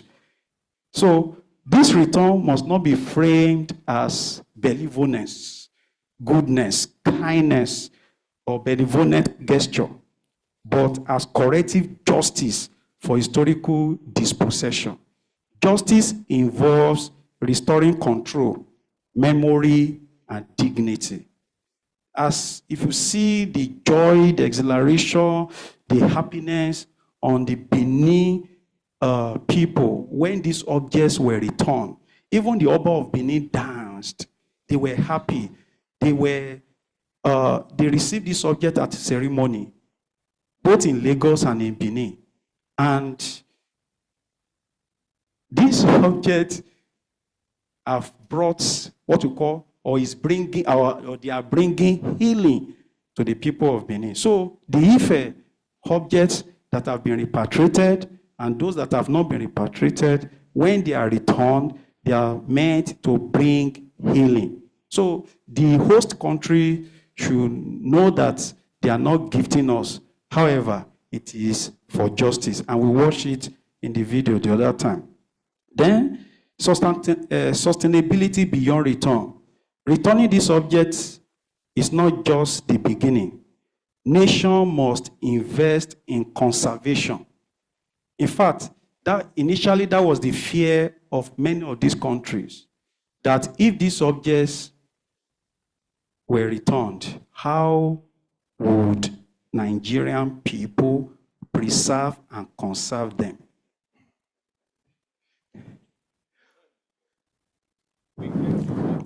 But then the question is, these objects were here before they found their way into Europe. How did we preserve and conserve them? They may say, look, things have changed. There is climate change. And there is political, lack of political will. Then these objects will not be conserved. But I want to tell us that Nigerian government is not sleeping. The Nigerian government, through the LCMM, built a magnificent edifice in Benin, magnificent repository in Benin for the safekeeping of this object. As I'm talking to you, the 119 objects, Benin object bronzes that have been returned, are safely preserved and conserved in that repository. So we can preserve and conserve our objects. Please return our objects. Number 3, this object must be centered on community, not institutions alone. Communities must co-design interpretation, location, and display decisions. Community must be involved. When I went to the field, many of the community members did not even know that this object had been returned. I'm talking about the Ife community people. They never knew that this object had been returned. Why? Because they were not carried along. Even though, and the question they kept on asking was, where are these objects? I told them, these objects are in the custody of the National Commission for Museums and Monuments. Based on the Nigerian law, the NCMM Act of 2004, it was decree of 1979 that all, I think section 4 and subsection 25, I have the law, says that this object, that Nigerian government through the NCMM must be the sole custodian of this object. However, the object must be returned to the community, to the museum in the community of origin. So, like they said, well, if these objects are returned to National Museum in Ife, fine. It will be meant for education, be meant for tourism, meant for, for economic values and spiritual values.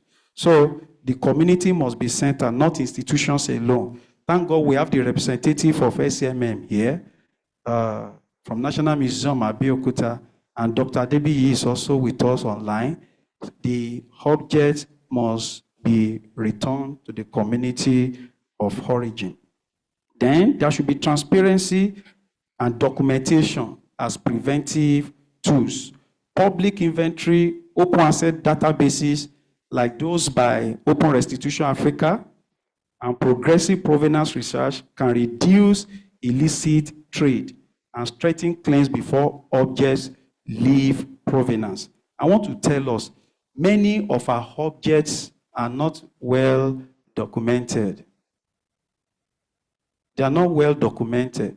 And that is why this object can easily find their way of Nigeria. Although the NCMM, they are doing fantastically well on the issue of documentation, but they can still do better. And I will also encourage the whole OPM Museum, in which I'm also a member, that we should properly document our objects, both ethnographic, archaeological objects. We should carry out proper annotation, proper cataloging exercise, and provenance research on them, so that these objects will be well preserved, because documentation is part of preservation. It begins with photography, it begins with ethnography research, it begins with provenance research, and so on and so forth. So, the narrative sovereignty, African scholars and curators and descendants should lead restitution storytelling to ensure it is not distorted or weaponized in foreign media narratives. Our people are beginning to do that, trying to use foreign media platforms to undermine the effort that the collaborative effort of Africans on restituted cultural objects. They are trying to use the foreign platform to undermine this effort, which is not good. So in conclusion, the journey of the terracotta head, the bronze sculpture from Mexico, and the bronze head from the Metropolitan Museum illustrate both far restitution practice in Africa that has come, and how far it still needs to go. So restitution is a process of repair, not a single act. It involves legal, curatorial, emotional, and spiritual dimension. It demands institutional readiness, community trust, transparency, and ethical collaboration. So as we continue this conversation, my hope is that this case informs broader strategies that Africa needs its own restitution narratives, not the one told by the Europeans, not the one told by the Americans, and build systems of care for its heritage long after the returns. And I want to say this, that our institution is weak. How did these objects get out of Nigeria? Through our borders. So, I rest my case for questions and answers.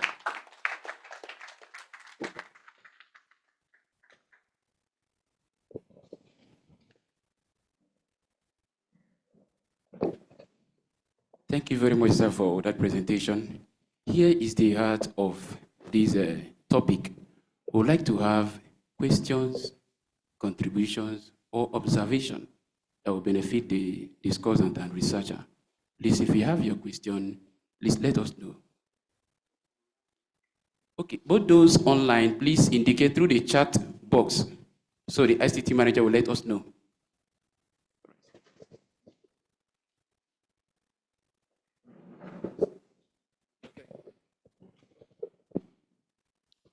Well, thank you very much. I want to start by first appreciating UNESCO and the OOPL for this interaction. There is no doubt that, okay, also recognized. There is no doubt that the period we have spent here has been so very relevant to our time and also to the country or the continent generally, because the issue of repatriation and compensation, especially on artifacts and our heritage, is such a very serious one. And apart from that, there's a need for Africa to actually wake up, because there are so many areas of challenges which are not actually being addressed. Just as you have mentioned the issue of institution, I want to actually start from the commentaries, the documentaries we watched, the history of theft and the history of demand. By the time the history of theft was concluded, I was actually expecting an aspect, especially on the role Nigeria or a Nigerian athlete. When I saw the issue of history of demand, I was still expecting, because we mentioned the fact that many Africans had actually died as a result of efforts to make sure that there's this repatriation and then compensation. But I was surprised that at the end of the day, the issue of Chief M.K. Abiola was never mentioned. Resources were spent. He was actually on the field.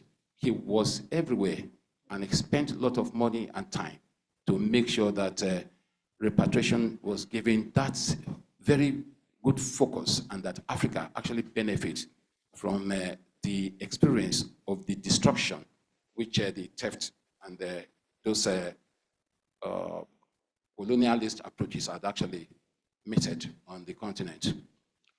This is very, very important, and I feel that this can be corrected in the documentary in future transmission. But then, the issue of the artifacts, I was just wondering, UNESCO, how serious is actually UNESCO in these efforts? While commending, I also realized that with all seriousness, and if the convention had actually been carried out the way it has been spelled, that's identifying and recovering, as well as ensuring that diplomatic approach could be actually somehow very easy. You mentioned the efforts made by some people, institutions, countries, and those stuff to recover. Just a few days ago,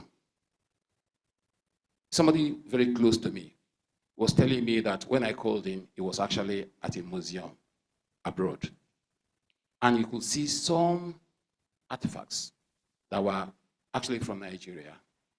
And that, sir? I agree they were stolen. You see when I mentioned the colonialist, the fact remains that Africa was actually destroyed. Don't forget the slavery perspective. The fact that it's not just the artifacts, the human resources.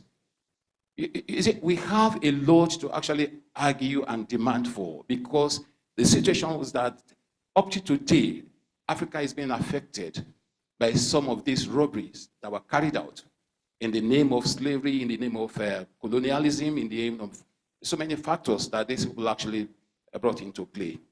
But then, if the UNESCO Convention has agreed, don't forget that there are so many countries that also signed this convention. Are they not aware that this was stolen?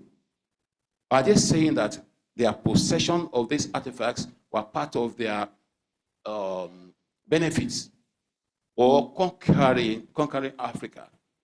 Are they looking at it from the angle that we are the lords and we can always just dominate and also possess? Whether you like it or not, today, Africa is still experiencing that theft and in so many areas. The fact remains that there is a need. What you have done here today is actually a fantastic effort, because thank you. Because you may not know how far these efforts will actually go, but I am telling you that apart from sensitizing, you are also mobilizing, and at the same time, you are actually taking these efforts of repatriation forward, and then the reality we should be actually looking at the reality very close. Yeah. But then you asked the question. We asked the question. The Benin Kingdom has been having some of these artifacts being returned also. But where are those artifacts today? Is a very big question. What are we doing to them? Then these same people actually also brought the issue of religion. Religion made us to actually look at things from another perspective entirely. If you see some of us as we are seated here today, you ask for our names, even in name-wise. Many of us are also bearing, most of us are guilty today. And that's because of the mentality. They brought that and they made us to actually see that we should not even look at our heritage as our own, and the fact that we are advanced in culture and in so many, we are even very rich in this particular area. We are talking about artifacts today, but do you know you are mentioning the Ife, bronze, and this? Do you know that some Africans that will say that the Europeans had made us to feel that that is satanic, spiritually. Some people will even not want to even sit with you to discuss it because the Europeans had made us to see such artifacts as something we should not even do with. But they are also using that to even make money abroad. Because when you talk about tourism or other, they're actually making money. Let me just first go to the issue of preservation as we were arguing the other time. From the mentality that the Europeans had actually created for the African community, there's no doubt that we would have actually jettisoned the opportunity of preservation because we'll have seen it from the angle of destruction. Are you aware that some spiritual leaders even burn some of this? They say set fire on them, that they are not even relevant, that they are devilish, that they are satanic. And that's why Nigeria, we mentioned First Act 77. Do you know that some people today will be saying that Nigeria is backward because Nigeria hosted First Act 77? You know, that's what some people will say. They'll say that Nigeria is backward because of that. And that's the mentality. That's where religious leaders are actually even making things somehow for this country. Now, when talking about preservation, many people may not know that the second-story building in Nigeria was in Abeokuta here. Ogbe, Methodist. That was where that thing was, that story building was. I was just coming from Ghana, where I had seen some, I had visited the slave route in Ghana, and I could see the historic relevance and also the punitive measures some Africans actually passed through before getting to this thing. And as I was coming, I saw the second-story building in Nigeria being demolished. I stopped. I went to them, that what was going on. And that was because even I had even gone to Badagry and I saw the first-story building. And that second-story building is was a replica of that first-story building. Yes. And I went to them and I said, what was going on? They said they wanted to build a new structure there. And that, so because of that, there was a need to demolish. I said, this is just not it. Then I was with the Nigerian Television Authority. I picked my camera, I just told my camera guy, come, let's go. I did a story on it. I spoke with some people there. It was demolished, and it was on Newsline. That was the way we lost the second-story building. That would have been a source of attraction, a tourist center here. And it's not just that. In terms of preservation, the fact remains that nobody is willing or interested in keeping any of these artifacts. It's a very big challenge. But then let me talk about Ife. I'm happy you are talking about Ife today. Recently, they sent me a video of a guy talking about Ife. And the guy was saying that the present-day Ife you are seeing today is not the real Ife, that the real Ife is in Kogi State. He was even saying that all these claims by the historians that if is this, is that, and everything, that they are just made up by the colonialists. Don't forget that even in our own historical when you talk about Ife, you even say that if le jumeau ti mo, that means that creation actually starts from Ife. But in my house, I make fun of the Ifes, and my children also make fun of the Ifes in our house. Yes, that's Yoruba mythology. But we make fun of it. How can you say that Ife lojumoti mowa or something like that? That's so we when I say we make fun of that at home, the Ife people here, they know what I'm talking about. But then, I will actually want you, these efforts to recover the stolen Ife artifacts, not just because you are making a research for this, but for correction in terms of historical perspective of either mankind or the Yoruba nation. Because some people tell you that, is it true that every Yoruba also comes from Ife?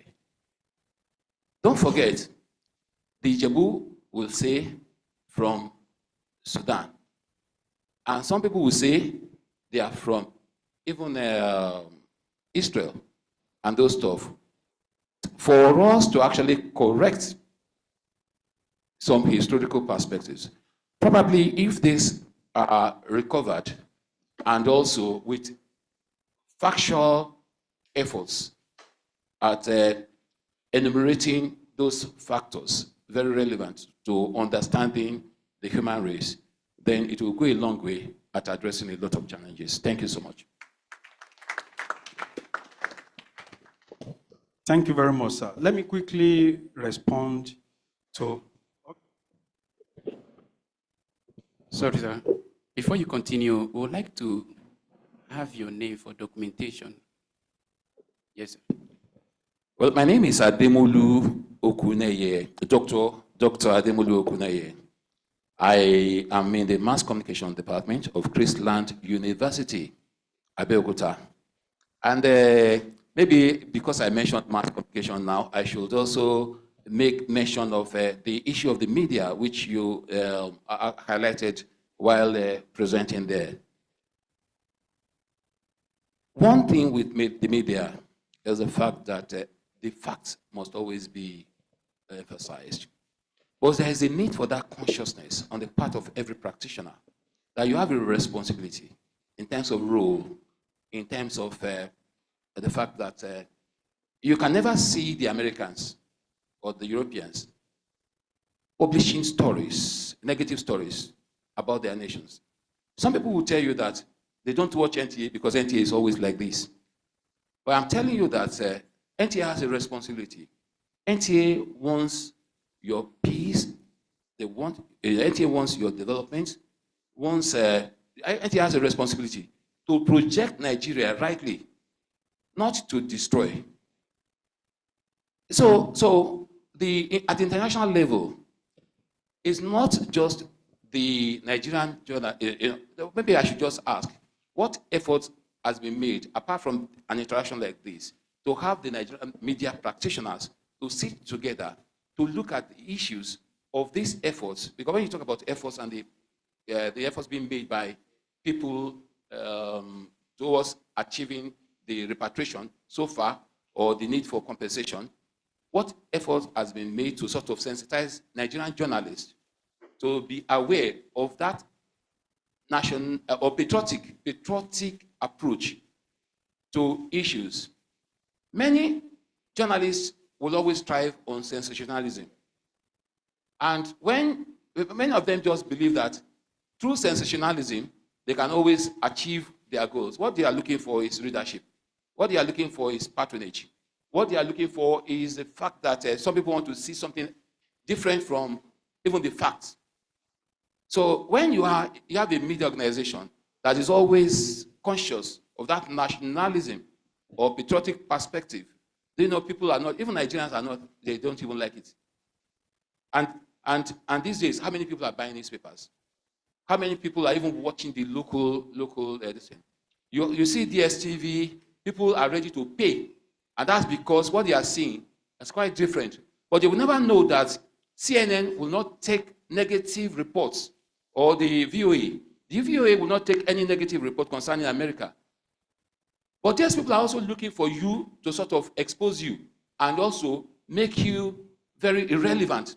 And even, I don't know whether you have noticed that when you even watch some international reports on some of these media organizations, they will never show Ikoyi area. They will never show Lekki or this. They will never even show Abuja. If they want to talk about Nigeria, they will go and show, even if it's Mushin, it's still okay. Something like that. They will show those riverine area to show poverty. They will, no, it is their, no, that's their approach. You see, but the need for even Nigerian youths, maybe this one too, I'm happy that you have students here, because the Nigerian youths must also be conscious of the fact that they have a very great heritage when it comes to Africa. But what are we like? We have been brainwashed. We have been seen. It's what they want us to know that we'll know, and what. But it's now left for us to actually reawaken our consciousness for that patriotic responsibility. Thank you so much.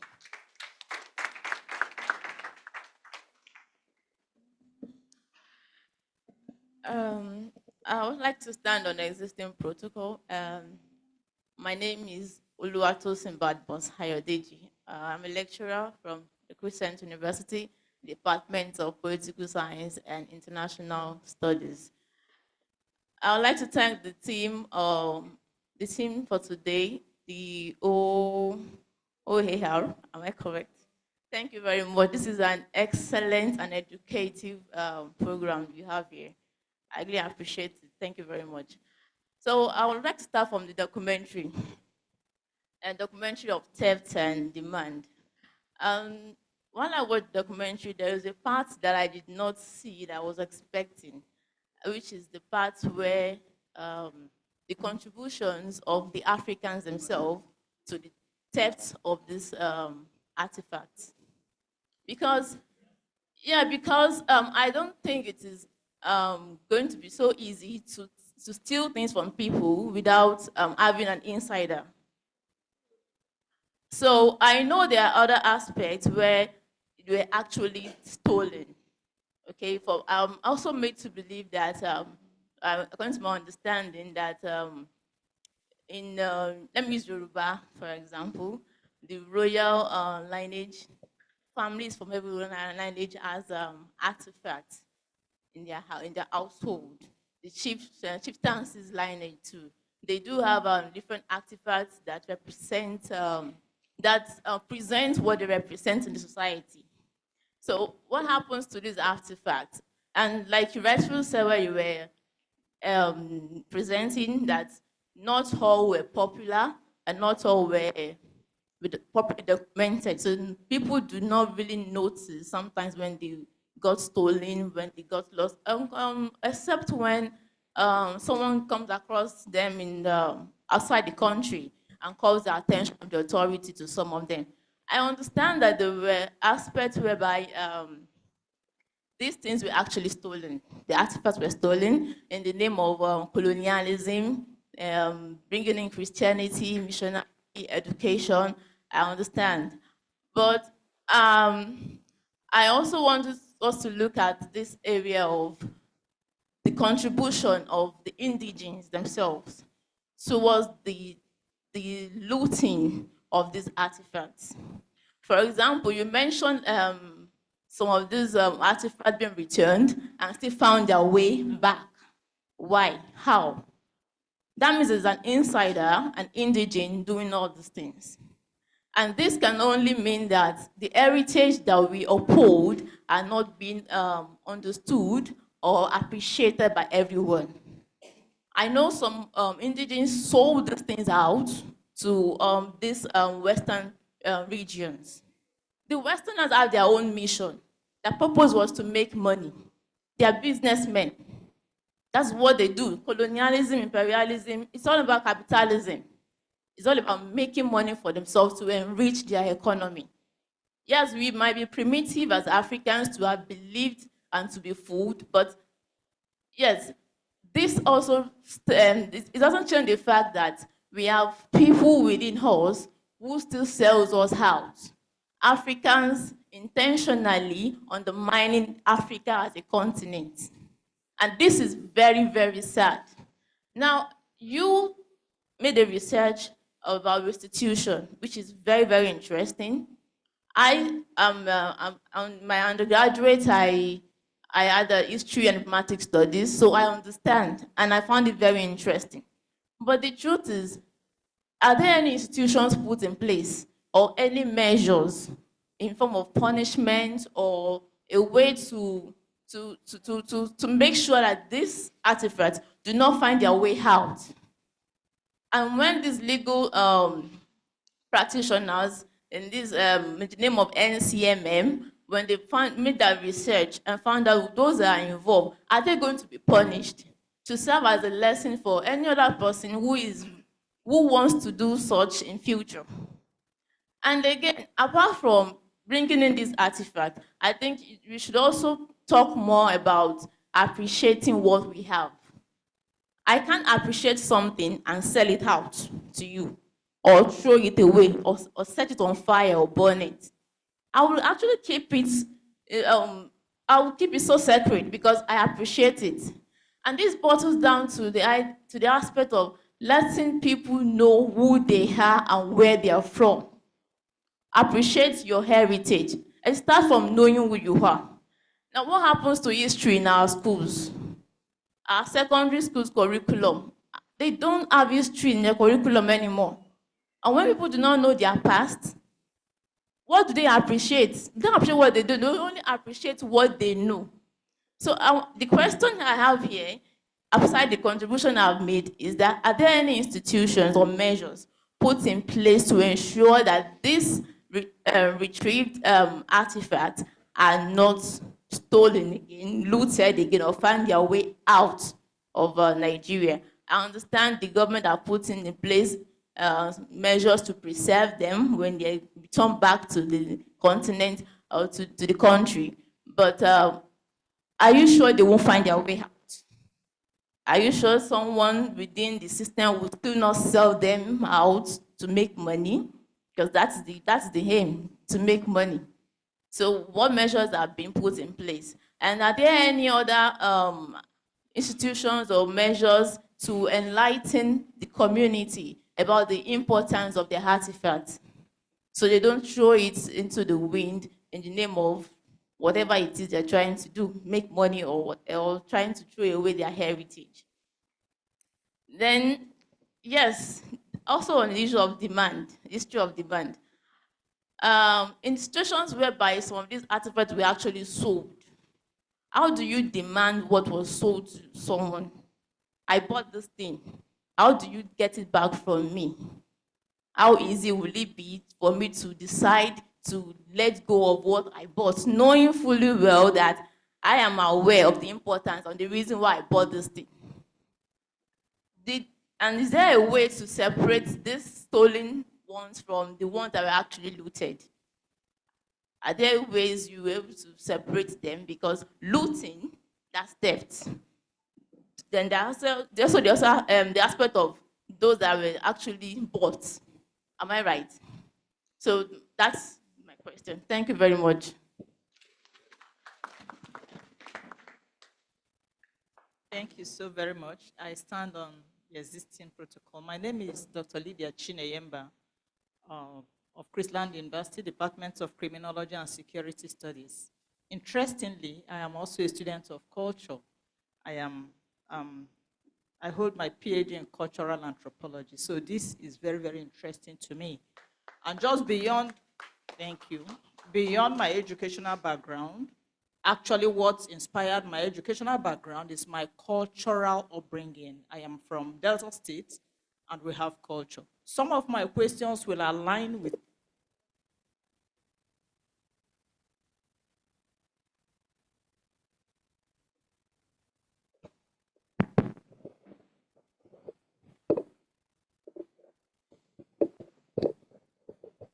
Yeah, it's in line with what the concern she expressed. When we talk about losing our heritage, because like you rightly did, and thank you so much for that study. It is quite elaborate and very educating. Thank you.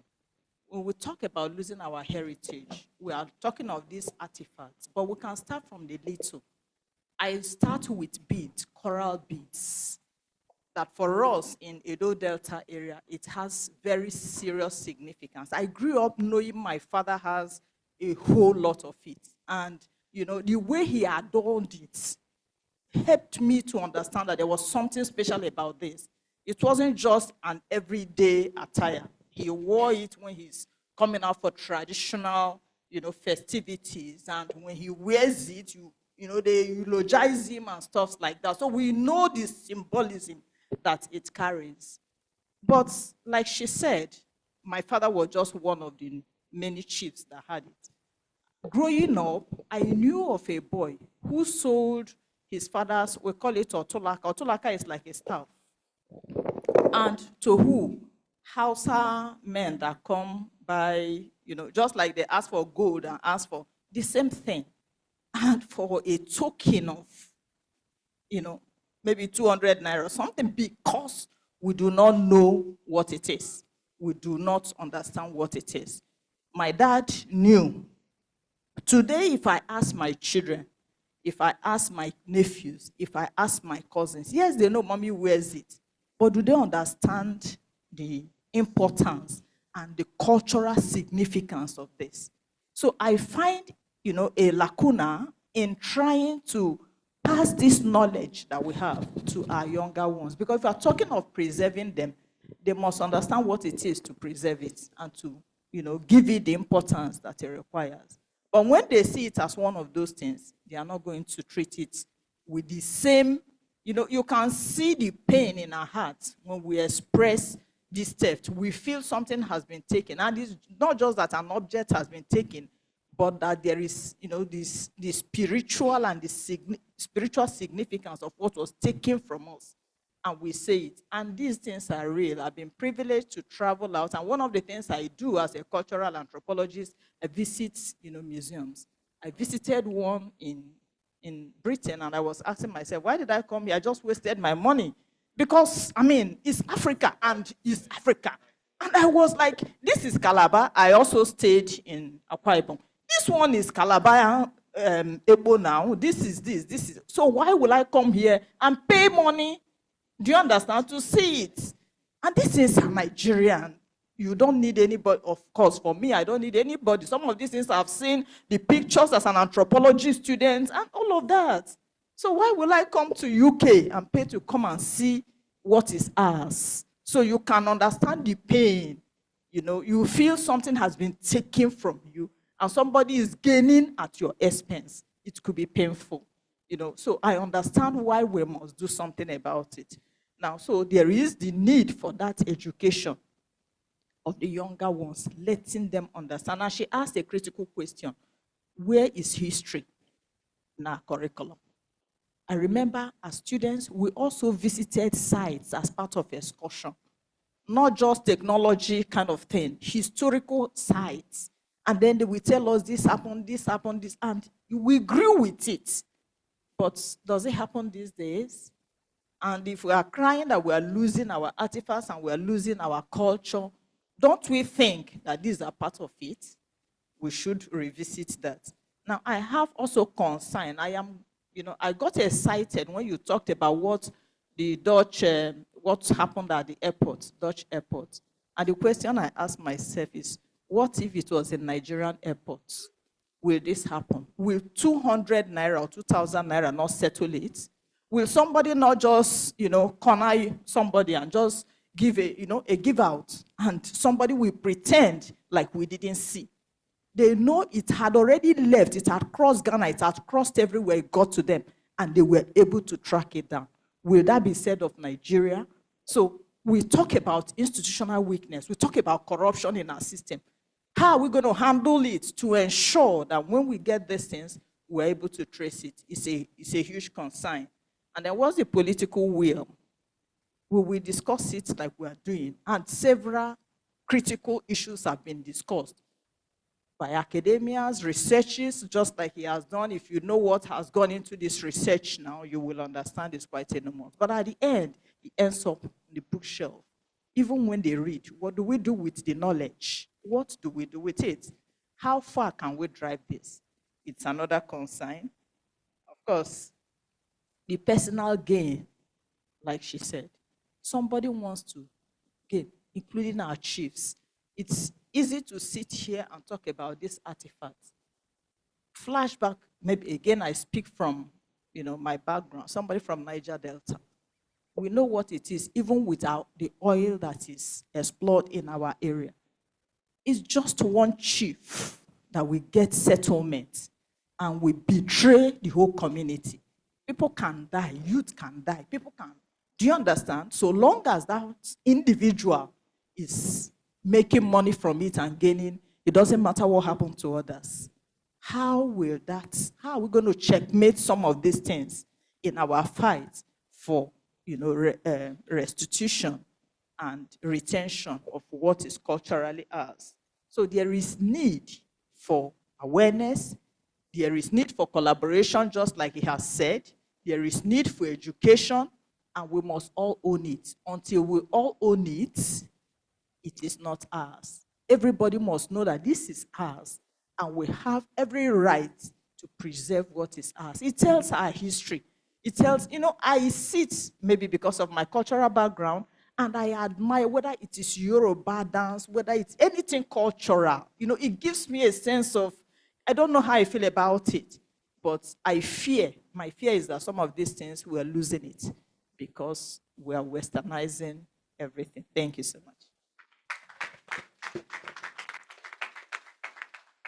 Okay, thank you very much, sir. All protocol being observed. As I've earlier said, my name is Dr. Gume from Folorenshaw. And the first thing I just want to, from Christian University, Department of Criminology and Security Studies, when you're making your presentation, the first one, when you come to the TV, you said history of theft. The first thing that came to my mind is from criminological perspective. And I look at that pictures, and I ask myself, is this picture just shown to us as an Africans, or is it general pictures they see over there? Because I still remember when I was very young, most of the things I write about Africa, read about Africa, is that African culture is barbaric, is fetish, is nothing to think about. So that was why they came with the concept of religion to come and heal most of those barbaric actions that we have in the past. But looking at these pictures, especially the way that woman was molested, the first thing that came to my mind is that a normal thing? Are they really watching those things they've done in the past? Is it barbaric? Yeah, the fat woman, is it barbaric, or is that generally accepted over there and is not accepted in our own part? So that one came across my mind. Then the next thing is this. I was wondering, the place of history. A lot of things was preached to us when we were in primary and secondary school about history that your research have negated today. Because when they're talking about history, once they mention religion, Christianity, what we read about Christianity is as if Christianity is just like a saving grace. But I didn't know it is even connected with looting of our artifacts. And this is what I'm just saying. Yes, because what they used to say is colonial masters. That when they came, they looted our things and this and this and this, and that's what they've been talking about. So most time I felt that, today is another lecture in my life. I'm just saying this because the lacuna is there.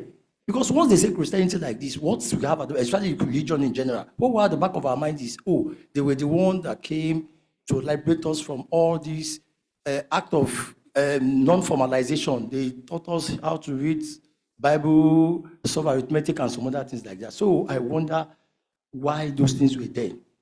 The other thing that came to my mind again is this, the concept of theft.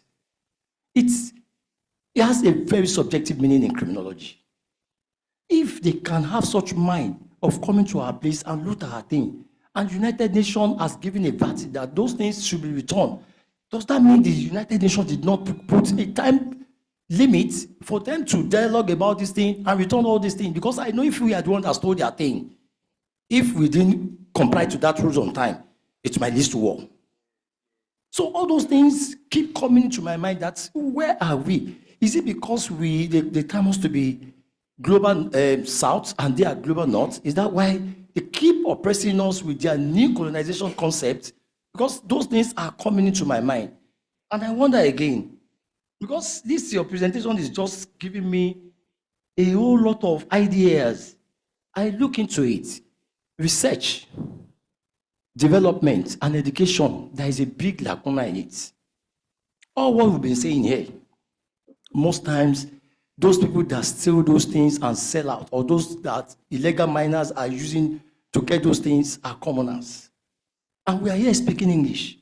What mission do we have to domesticate all these languages we've been speaking here to those common people on the streets that they will use? Because if you give a common man $2,000 to go and steal something for you now, he will be happy, because from the point of view of exchange alone, the man will be willing to do that job. In fact, just say 500,000 naira, go and loot something for me. And if the man understand that, oh, 500,000 naira is not small money, he will go there and loot that particular thing and give it to you. Then, if not for the fact that these things are not really taught from, because if you want to address something like this, we have to go back to the basis. What is that particular significance of this thing we are talking about to our younger generation, even from primary to secondary school to university? Because most time, anytime she traveled, she come back and tell me history of those things she sees in that place. I was like, that is how we find ourselves. Does that mean those that have been apprehended or mentioned, does that mean they are not normal human beings? How did those things move out of their custody and go to that thing? Is there any deterrent measure put in place to those people so that those stakeholders in that particular thing still in it because they want to form a subcultural act at the detriment of the general interest of the people? Are they been put into book? So what is that going to stand as deterrent measure for those people not to perpetuate that act again? Because these are things that was really ringing in my brain. I was wondering that what and where are we going? Because if you look at the expression, dramaturgical expression between what ought to be and what is real, you will discover that what ought to be is most of this policy making we are making. But in real implementation is what is real. What is real and where, what is the way forward, and how can we get out of this problem we find ourselves? Thank you. Thank you, sir.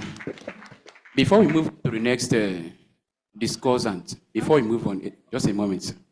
We want to give our online participants the opportunity for them to ask their question or make their contribution so that they don't feel neglected. Okay. Yeah, you can go, sir. Okay, ladies and gentlemen, before I make my submissions, I'd like to preface my presentation. I'd like to be brief. You know, our lecturer, we have this problem with verbosity and going on and on and on. So I'm going to try and be brief. I want to thank the organizers of this program, ORA, right? Okay. There are two components here, as I see it: sensitization and advocacy. Look, when we understand the scope of what we are talking about, slavery lasted 400 years, 1450 to 1850. After that, colonialism, 150 years. That is 550 years, isn't it? So the scope alone, the magnitude of the theft, the rapacity of the villainy of those who did this.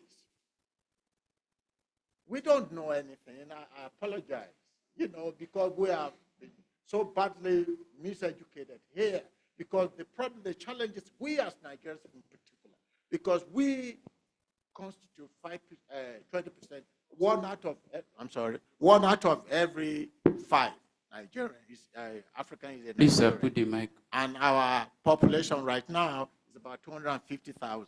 I'll be 250 million. And what's the population of Africa? 1.5 million. Just look at it. In that, and yet here we are. This kind of program is, I cannot overemphasize its importance.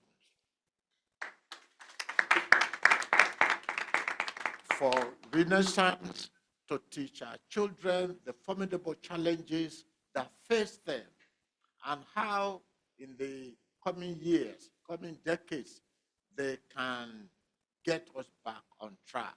Because as I said, just look at the years. Slavery alone, 400 years. Once they didn't need slaves, then what did they come out? Ending slavery was not out of benevolence. Slave was no longer useful, was not counterproductive. The age of machine. So what did they need? They needed markets and resources, and they came back and partitioned the place. You see, and this is mine, this is yours. By that time, this looting on a massive scale has gone on for centuries. They have the defenseless Africans who had no clue what to, because they are, one of my friends called Africa the conquered and the confused. You know, the conquered and confused. Well, for one thing, we were conquered, 400 years. You go to America, people don't understand that slavery was an economic venture. You put them in slave plantation, you breed them like dogs, and then you harvest their children to sell at the slave market. That was how it was. How many of us know that here? That's how it was.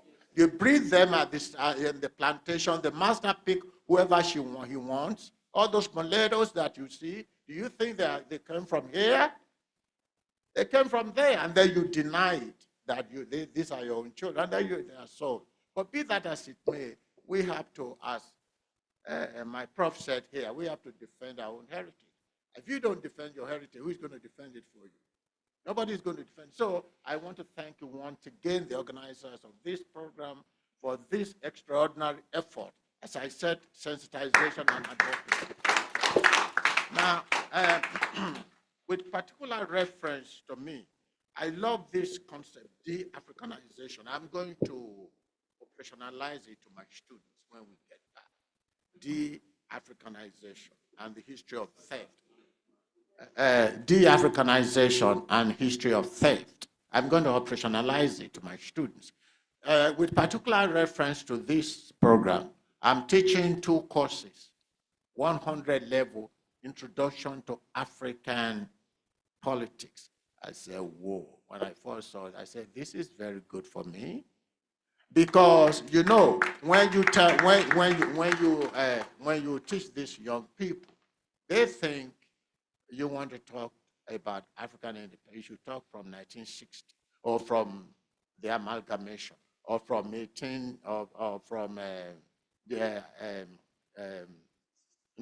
colonization. And I would then say, what happened before colonization? And when I asked them about the University of Sankore, I said, where is that? Sankore. African had a university in Sankore. Where is Sankore? In Timbuktu. Where is Timbuktu? In Mali. They had a university, yeah, before slavery, yeah. Then we talk about the Zimbabwe ruins. And we talk about hieroglyphics. What was Africa? Then what happened to all that? We became like this. What happened? The history, which is what you are talking about here, the history of our subjugation.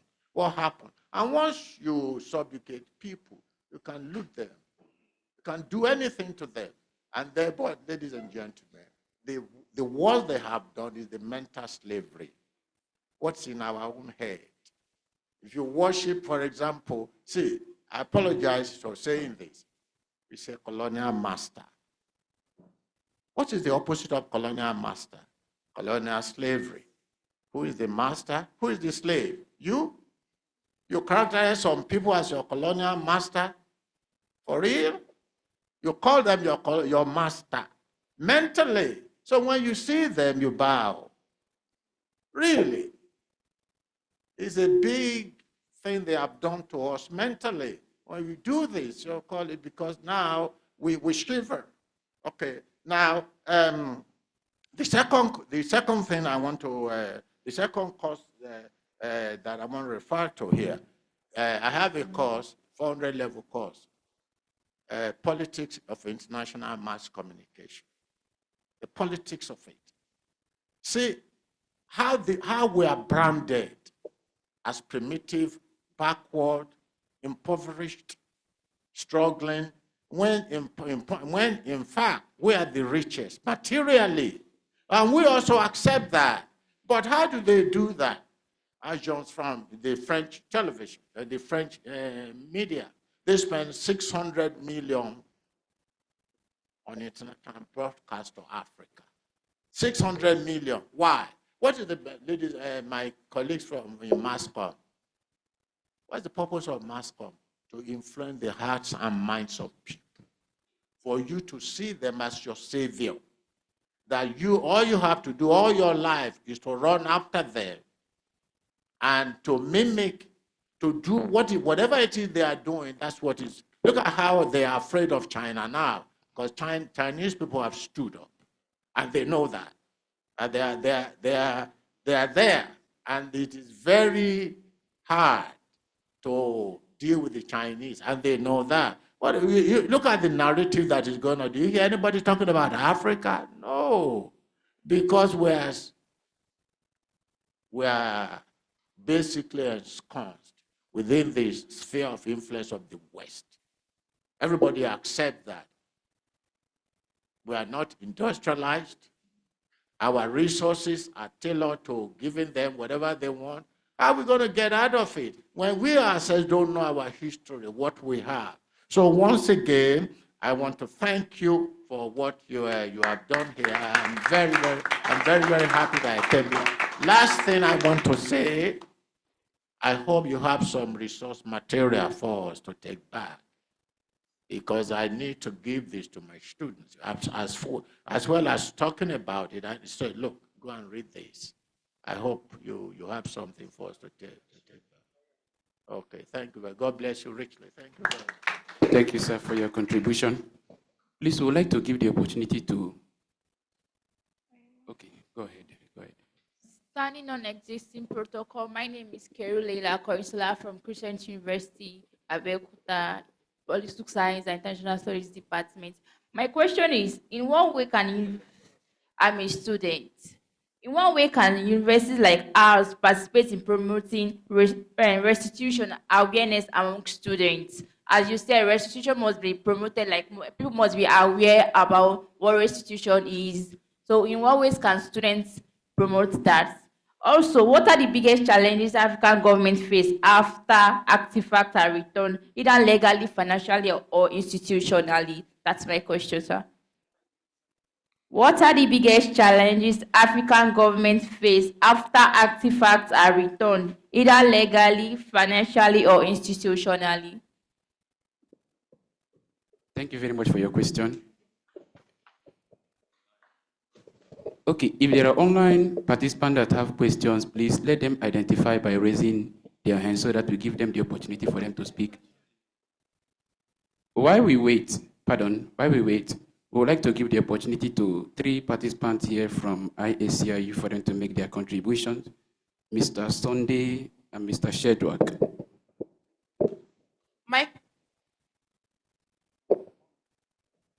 My question is, if there are ways that ordinary people outside of Africa, living in countries like the UK, Netherlands, Germany, France, etc., can support your efforts. I understand that the best outcome would be for those in power, that is, the prime ministers, museum directors, etc., to listen and collaborate. But there are many ordinary people who want to help you too. You might not have as much power. There are many who are there any ways we can support your mission? Are there any opportunities for us to collaborate with you too? Thank you. All right. Thank you very much. Please, let's give them the opportunity for them to make their contribution. How do we respond to some of these questions?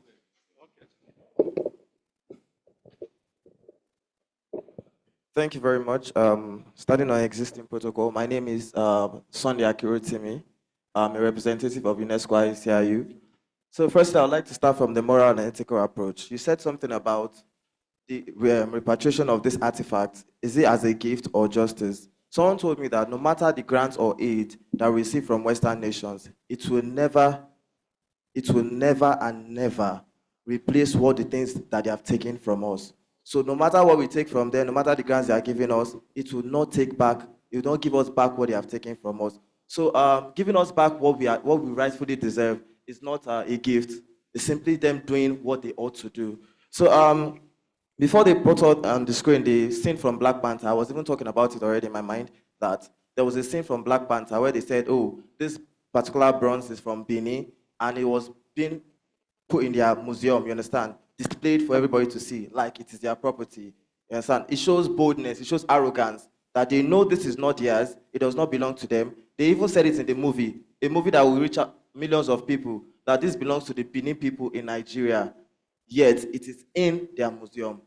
And if they give it back to us, they need to understand that this gift, this artifact, it comes with blood spillage, it comes with a lot of death. So many people were killed while taking that thing back to down to their country. So when they are bringing it back, it should come with apologies, not see it as them doing us a favor. But we understand the international community.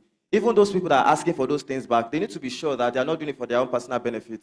I can go there and say, oh, this artifact belongs to us in Ondo town, and then I'll send it back to someone in Netherlands. You understand? So they need to follow the appropriate channels, and that is why it takes a longer process. But I believe that people like ORA are doing a lot, you understand, to ensure that these things are returned back to the country. So someone was talking about what happens when this thing comes back to Nigeria. And someone said, we have held this thing for 600 years. You cannot compare how our grandparents treasure this artifact to how our children now, how they treasure it. A child now, when he sees this artifact, will believe that this is the way for me to raise money. You understand? You cannot compare the way they used to serve, the way they used to worship this artifact with the way our children now, the new generation, the way they worship it. That's one thing. Another thing I'll just say is that someone said, what institutions or what bodies are in place to, yes, you mentioned Netherlands. Netherlands was not in the 19s. It happened recently, yes or no? You understand? In the 2000s, just 3 years ago. Are you telling me that it was the same colonial masters that sold it to Netherlands? It is still someone in this country that decided that, yes, it is now time for me to resell this thing again. So if it is happening then as colonial and slavery and everything, we have people who are intentionally selling our artifacts, which means that they have disengaged themselves from this cultural artifacts entirely. They now see it as a source of revenue. We at the UNESCO IACIU, this is what we do. First, we educate and we create awareness. We have reached over 1,000 schools, both in Abeokuta, Osun State, Ogun State. We are going to the grassroots, we are going to these children. We are telling them how to engage back with their culture. So many students, they don't even know. Their mothers are making herbs, agbo. Their mothers are making adire, and they don't even know how to make it because they are totally disinterested. You understand? So we are teaching them how to attach themselves back to their culture, how to understand that every culture is beautiful. Just like they said, the first thing that they did when they want to take our culture, our artifacts from us, is that they don't always know that it is fetish, it is diabolical. And when you see this thing as diabolical, you throw it away. And when you throw it away, they take it and then they go and display it as a cultural artifact in their own museum. Now, another thing we have done is we have taken it into technology. The UNESCO 2005 Convention is one of the frameworks, legal frameworks, that guides 193 countries. They have signed it that they will protect and promote their culture at all times. Now, this is legally binding among all these countries, but that does not mean we don't have some saboteurs in between in those countries who will try to sell this thing behind. We have smugglers, we have people who still do these things. We have integrated artificial intelligence. Currently, we are working on a CTCI approach, pedagogy, going to schools, telling them, okay, teachers, instead of teaching with English all the time, why not relate it with things that they can say on them? They are cultural materials. We have osmosis, we have diffusion, even in African culture. Things that you can explain with, that they can relate better with. That way, they are closer to their culture, they will understand their culture, and they will integrate artificial intelligence as well. Ojidi Oba, 3-4 years ago, 5 years ago, he did not have this kind of pool that he has now. The media brought it to the forefront. We can use technology, we can use the media to bring all these artifacts. There's a digital archive, Digital Benin. If you go there, you see over 5,000 Benin artifacts scattered all across the world. When you go there, you see the ones that are not in Nigeria. This is an approach, this is a way to integrate technology into documenting all our artifacts to ensure that they do not go into extinction and nobody goes behind the curtains to sell them. I believe UNESCO IACIU is doing so much already to protect and promote the culture, but I believe with other bodies as well, like ORA, and working with the government, we can do so much more in protecting this cultural artifact, not just bringing them back, ensuring that when they come back, look at the state of our cultural tourists. How many cultural heritage sites do we still have in Nigeria? How many of them can you go and you not see them? Maybe there are some cultural sites now that you see that they have opened the drainage system behind, they have dumped, they are now excavating, doing different things, just build new houses over there. So we need to know that Nigeria does not have a good plan for this cultural heritage site or this cultural artifact. So we need to work together, ORA and some other bodies, to ensure that when they come back, we protect them. Thank you. Standing on the already existing protocol, my name is Victor Amana. I am a program assistant here in the UNESCO Institute for African Culture and International Understanding.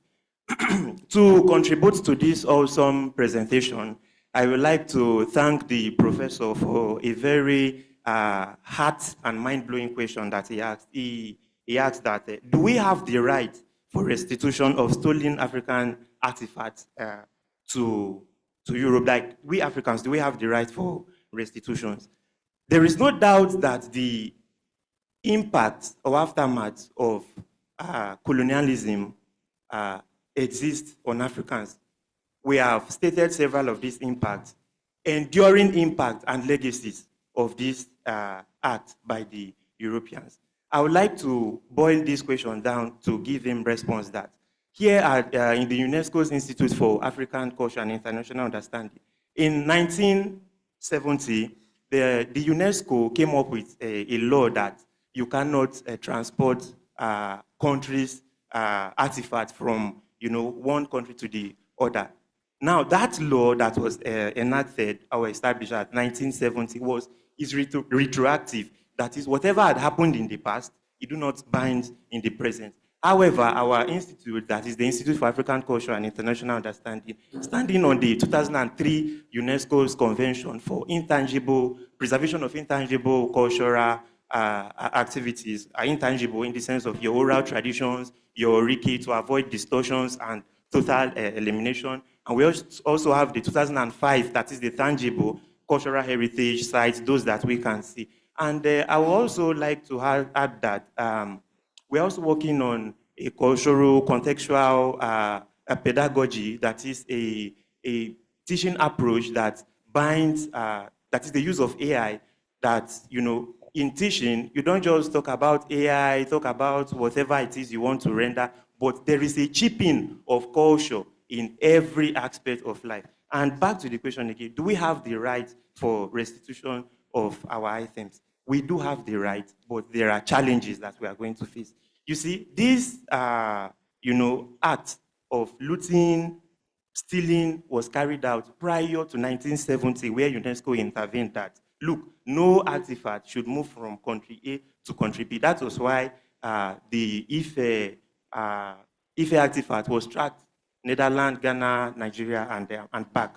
You see, just as I say, before 1970, nothing can be done. Why? Because most of these countries that involved in the stealing, they had their own. There was no no international law that bind these their operations. They had their own home country kind of framework, and their own country kind of framework. And that brings me to the closing of this question of if we have the right to restitute. Yes, I'll close with this. I recommend strongly to the government, because it is from the top you can get to the body and from the body to the bottom. So I recommend strongly to the Nigerian government that to carry out restitution, force has been used. You cannot respond with force. So I recommend strongly to the Nigerian government that look into cultural diplomacy. Most of these countries that took our items, our artifacts, we are relating with them. We are taking loans from them. What now stops you from having a talk-to-talk that, look, hey, Alpha, there is my artifact in your museum. What is it doing there? You have distorted not just my way of life, you have distorted everything about me.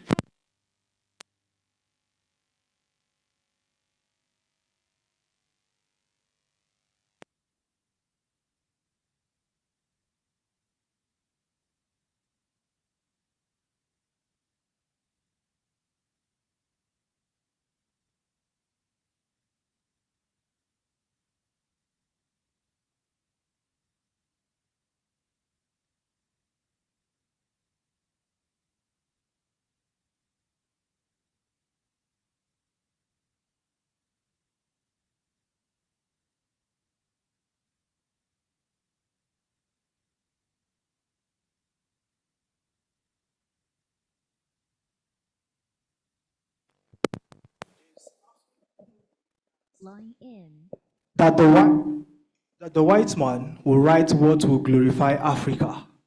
That there's absolutely no way that even a hunter will always glorify himself until the animals can find themselves a writer. And I also want to say this, that according to Walter Rodney, he said Europe underdeveloped Africa. And I also want to add that somebody said, how can we preserve these efforts? As an institute, we want to bridge the gap between our history and our future. We all know that our history have oftentimes been passed down to us orally by our ancestors, our forefathers, our grandfathers, and our fathers. So what we do at the ICIU, we document this, we train young digital cultural artists to learn, particularly to the Egba people, we train them how to make adire. We document the processes on how to make these traditional local textiles.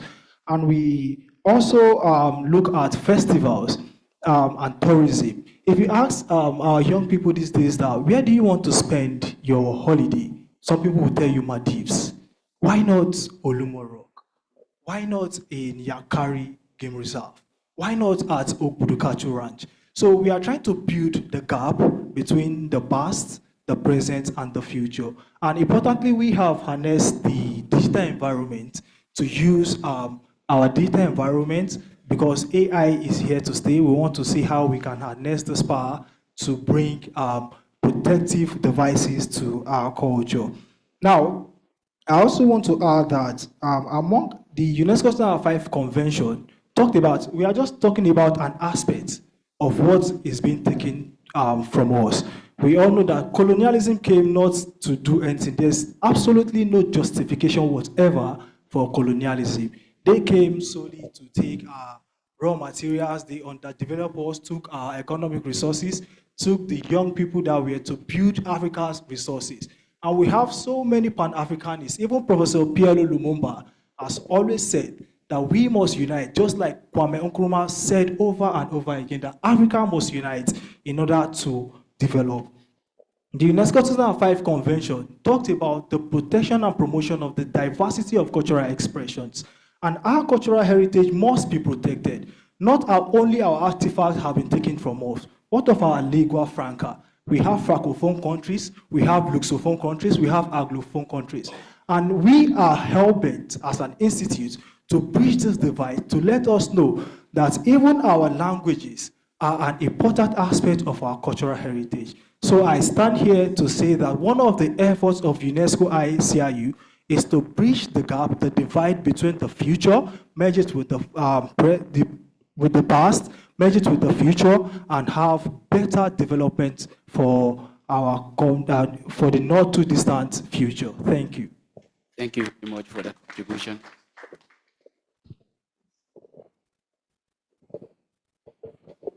Thank you very much. Adeni Afalabi is my name, and let me start by commending Wale Peters for this beautiful work.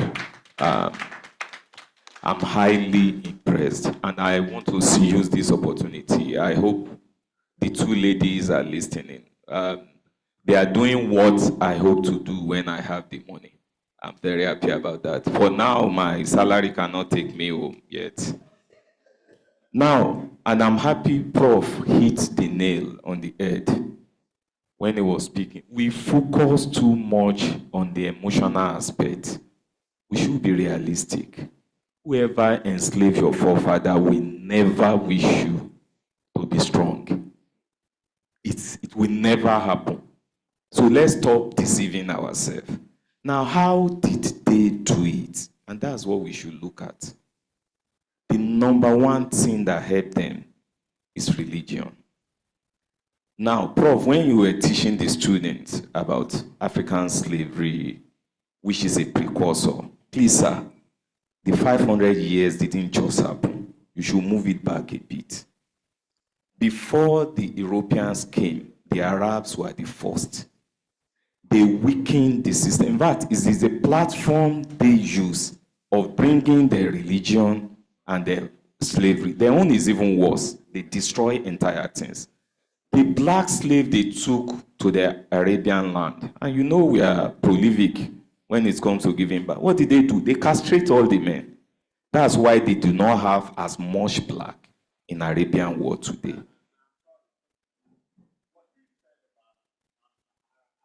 Yes. Buried in our consciousness. We don't talk about it. We don't want to bury, I'm Imam, I'm a Muslim, I'm Mukaila, I'm sorry. We don't want to talk about it.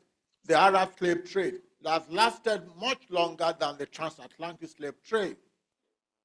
That took our people into the Mediterranean, took them into North Africa, enslaved them, castrated them, and used them, and stole all the gold and the salt. The Sahara African slave trade lasted much longer than the transatlantic. The transatlantic came and colonized all of us. By the time they finished, only Ethiopia and Liberia were standing. All the other from Cape to Cairo were colonized. Thank you very much. So let's talk about it. Now let's go into how they do it. When they were coming, the Abrahamic faith, well, of course, it's obvious I subscribe to one of such faith. There are three: Judaism, Christianity, Islam, and they follow in that order. Judaism is limited to the Jews. Islam and Christianity, I believe God helped them, blah, blah, blah, blah, blah. But they become world religion because a power, superpower, used them as the instrument for their wars. And they did nothing else than to take lands and destroy cultures. Let's be realistic. And now in this hall, I'm sure if we should say who is not subscribing to one of the two, I doubt if we will be up to two. So we understand. And me, as much as possible, I try to separate emotion from the religion. I believe in our forefathers' way of spiritualism. So when I'm reading the Bible or Quran or whatever, I look at it critically. Again, well, God knows how He created us. So they use religion as the first instrument, and they are still using it. Now, there is something about religion. Go and check this worldwide. The worst crime is always when somebody attributes it to God. He would do things that, yes, because we don't see God, so he says he's his PA or representative. So when they came in, they used that one. In fact, it is their platform that the Europeans used. The people that came are not the religious one that we are talking about. Anglican Church, Catholic Church, and the rest of them. They are like NGOs. They pull money together. We are going to loot Abeokuta. Send the pastors first. This is what you are going to preach. That's how they started. The same thing, that's what the Arabs did. We are going to take this land. We need their gold. Go there. This is what you should preach. Tell them that everything is to God. So weaken their faith along that line. And because every culture will have its backlash, they hit on the backlash and they use it. So each time you stand up and start arguing unnecessarily, just remember you are continuing the slavery that our forefathers endured. So that's the way I see it. Now let's now go into distortion of history. You said the proverb very well. It's just that it's only the hunters that tell us the story. If the rats should tell the story, it will be different. So the Western world controls everything about our story, and they distort it to their taste. But there are some questions. When you visited British museums and the rest of, generally European museums, what came to your mind was that, this is almost Africa now.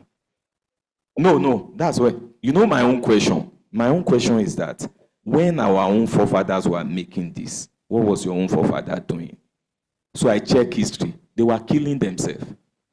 They were fighting war. No, not war. What war is recent? Over 200 years. That was when we were advancing.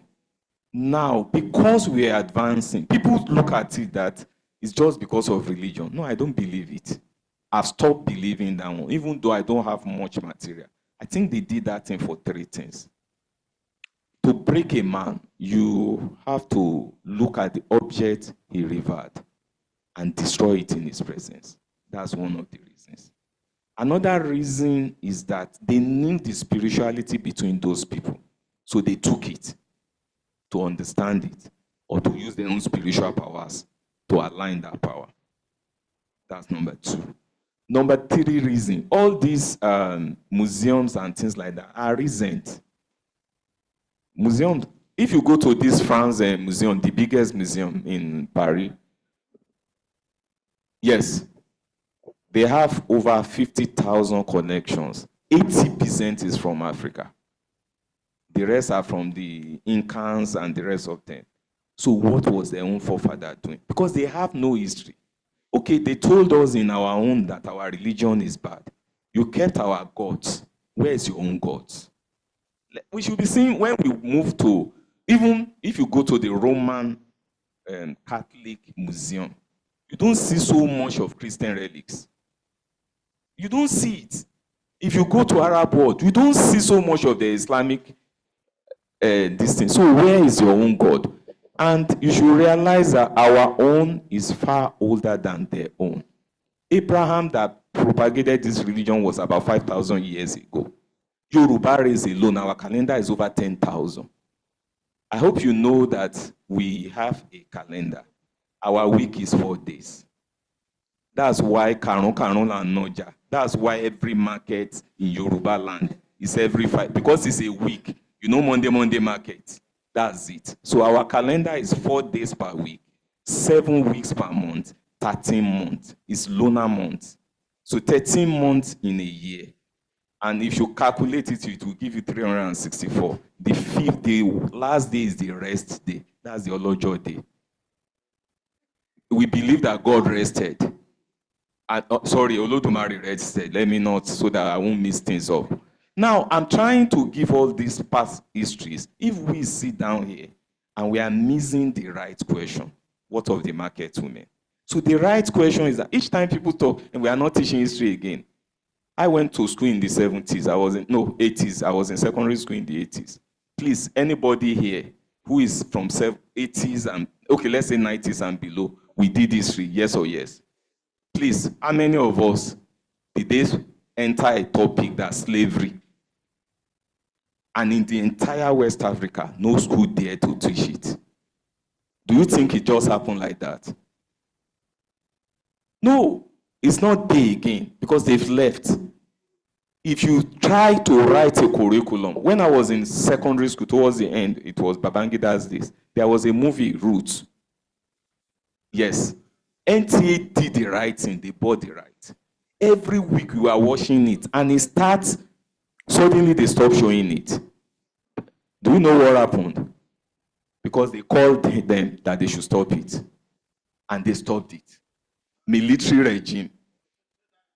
Sir, when we were in secondary school, they were showing a movie. It's an American movie, Roots. Yes. It awakened, I read the book. So it awakened, it's every week. In those days, we don't have TV. But where that TV is, you will think we are watching ball. And suddenly, they stopped showing it. NTA was showing it.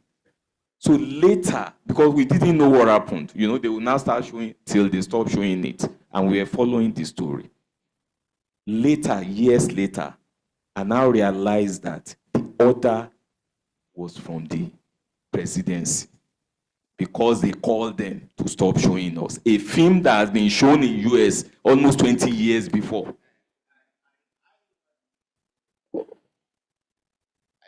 I left Nigeria. I went to Government College Ibadan. I know what he's talking about. I went to Government College Ibadan. I left Nigeria after secondary school.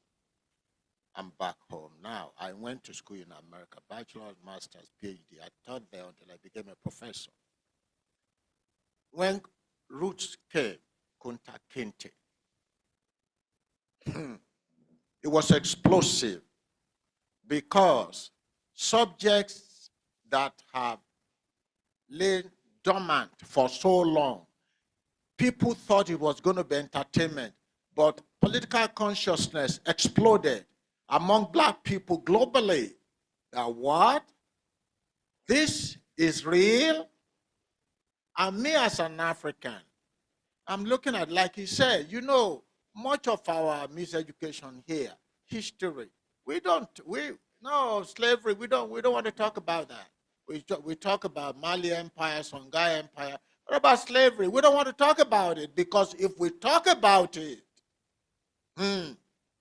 young people will say, what?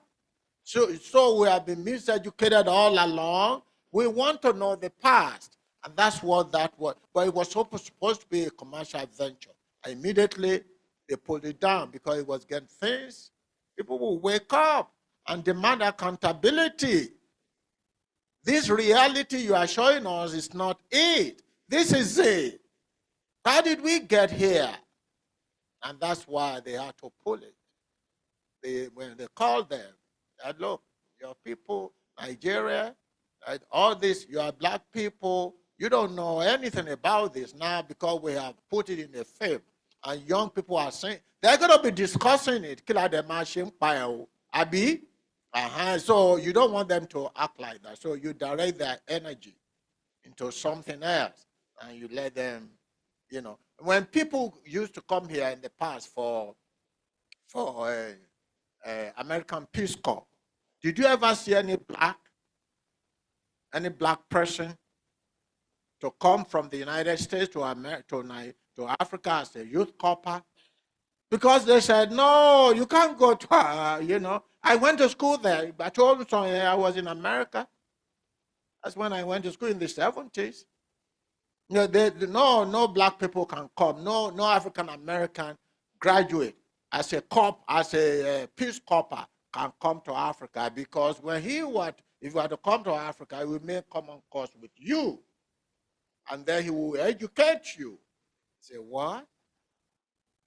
That's what happened.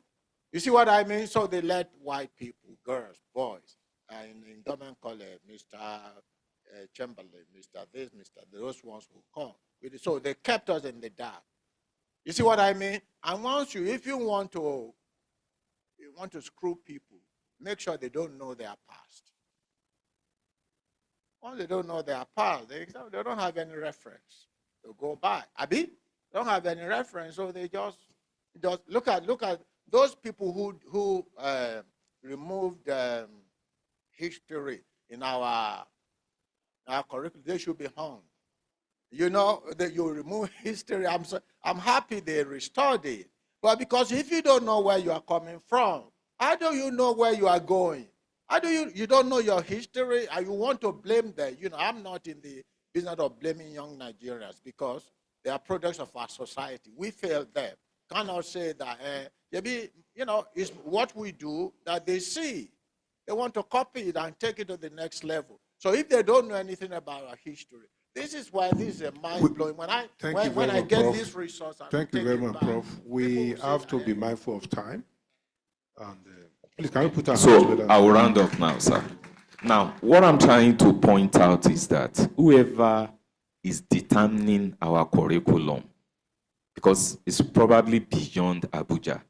West Africa was West, they call it slave coast, and no West African nation have slavery in their curriculum.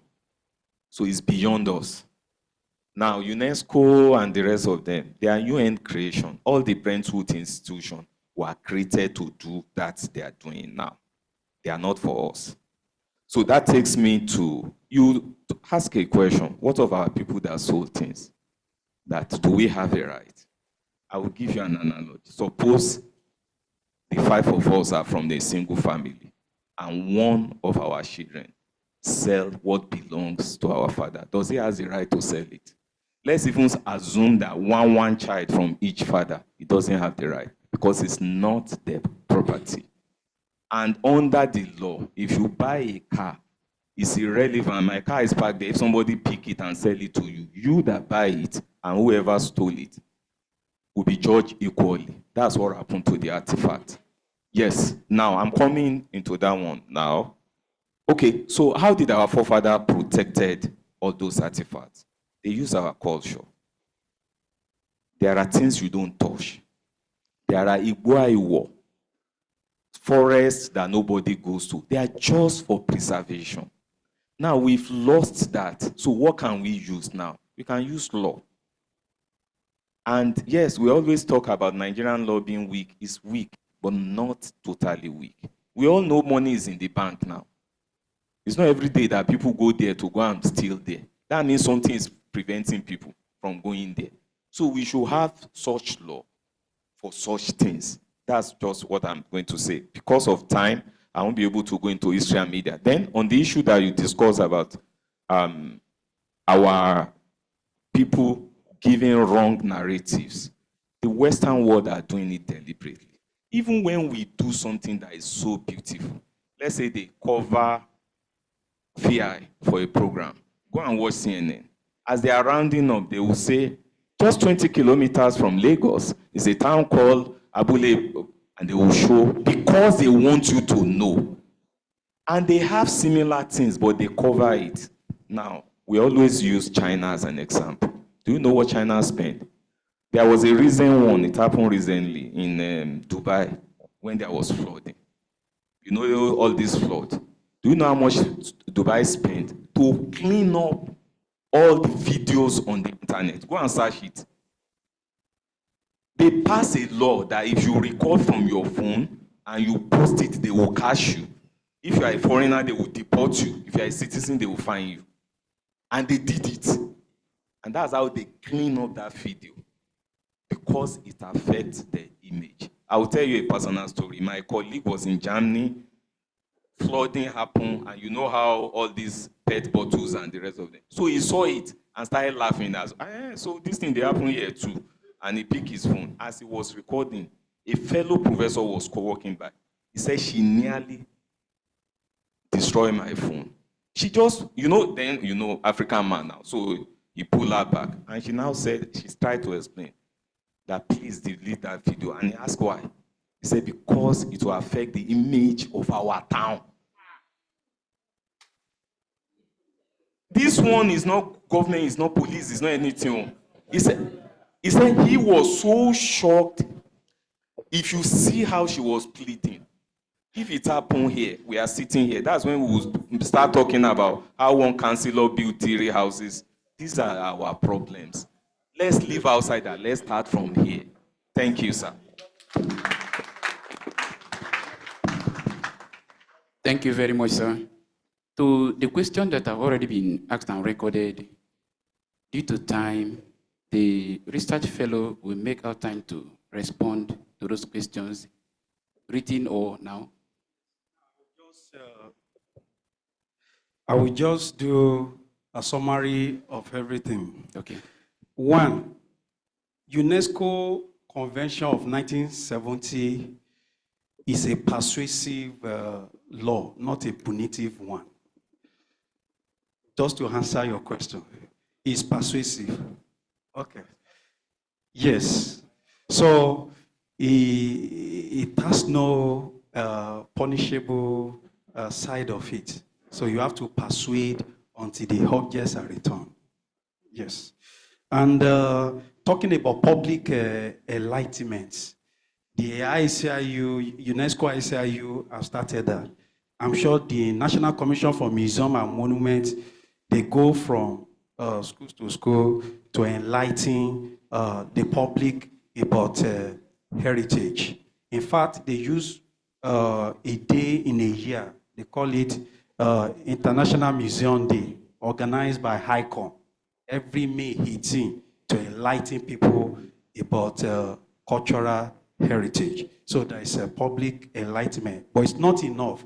But our media, back to the media now, they can as well also enlighten people, the public, about our heritage, for the preservation of our heritage. And as regards, I'm trying to pick some of the questions.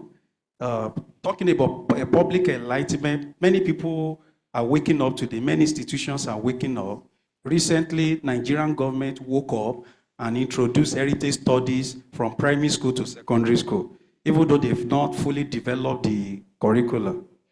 Yes, they've also restored history back into primary school and secondary school. I was at Pan Atlantic University in December 2023 for research. I was a visiting researcher in 2023. So what I realized, there is a museum, the called Chenillon Museum of Art. Yemisi Chenillon Museum of Art. So they use, Yemisi Chenillon of Art. It's an Egbama. So it's a prince here. So he donated many of his collection to the museum. And they use the museum to educate the university students. So it is object-based enlightenment. So that's what they do. And in OPL here, we have the state-of-the-art exhibition, which people come from. Many people here have not visited the Presidential Library to learn about history. This place is a repository of history. If you see our archives, we have about 100 million archival materials here. And we have, yes, in the archives, just the floor before this one, if you get there, you will see the massive archive where, if you go to the Presidential Museum, we have both state gifts, personal effects exhibited, all about Nigerian history, pre-colonial, colonial, pre-independence, and post-independence. So we have everything exhibited, designed and done by the world exhibit designer, Rafa Pebom Associate. So, and we also have different exhibitions. Just recently, we did what you call immateriality of material exhibition. It's on the floor here, where you have all these objects we are talking about here, all these ethnographic and archaeological objects. So we have them exhibited, and more are still coming. So we institutions are coming on like Crescent University, Christian University, Federal College of Education, through the Department of Finance. They can come up with different exhibitions to educate the students and the public. Even my PhD program and my PhD research centered on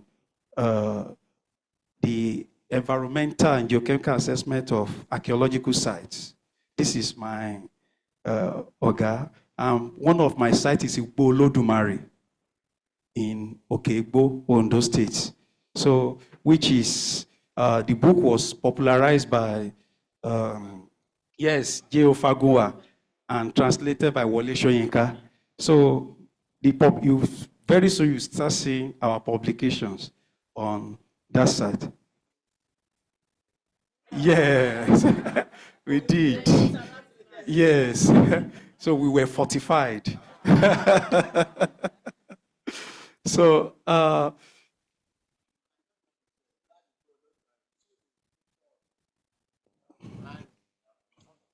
yes.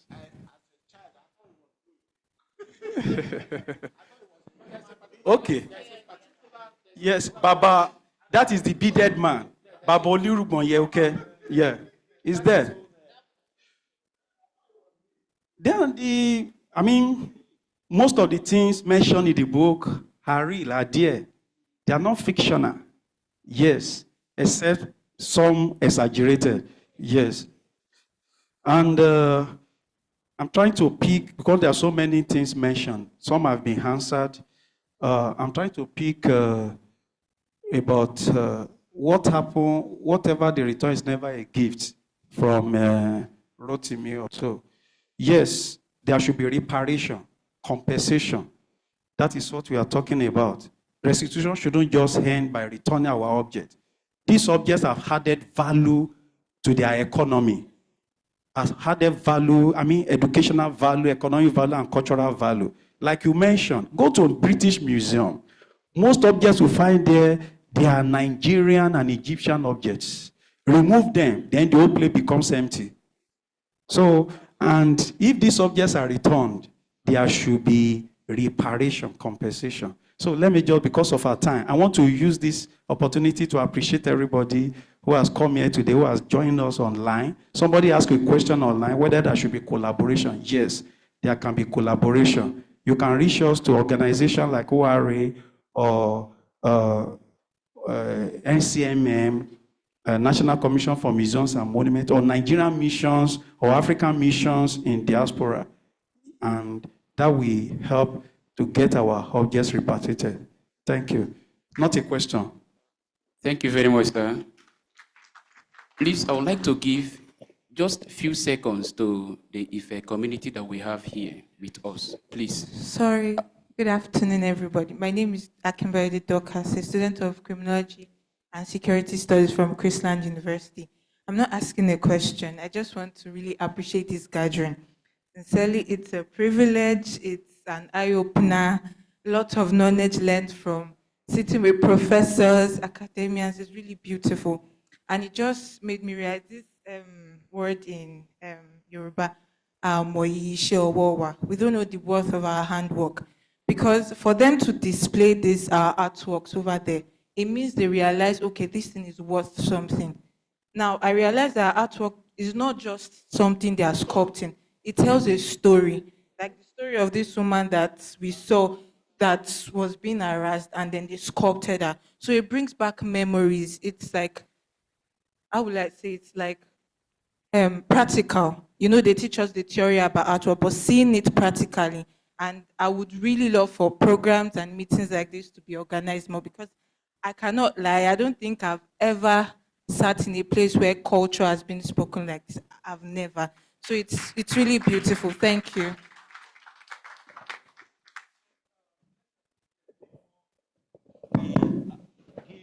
For the Ife community people, last year, December, we had a meeting like this here on Anglican missions in Abeokuta between 1842 and 1867 by us.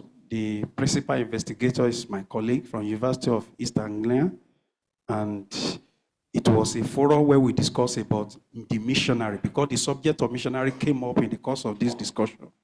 And one of the community people, I mean, the families that had direct encounter with the missionary, Eric Townsend and co., they raised a pertinent question. You came, you gave us Bible, and you took away our artifact. Because those families, Shomoye's family, Ogumbono's family, and the rest, and Shodeke family, they gave them artifacts, most especially Ogumbono's family, handed over artifacts to this missionary. And they are in Exeter Museum. And one of the direct descendant of Shomoye's family said, please, you have given us Bible and taken away our artifact. Take back your Bible and give us back our artifacts. So the missionary had great impact on our culture.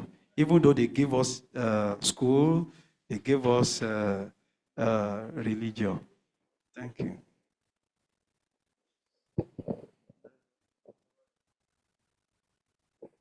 Thank you, sir. Let's welcome Mrs.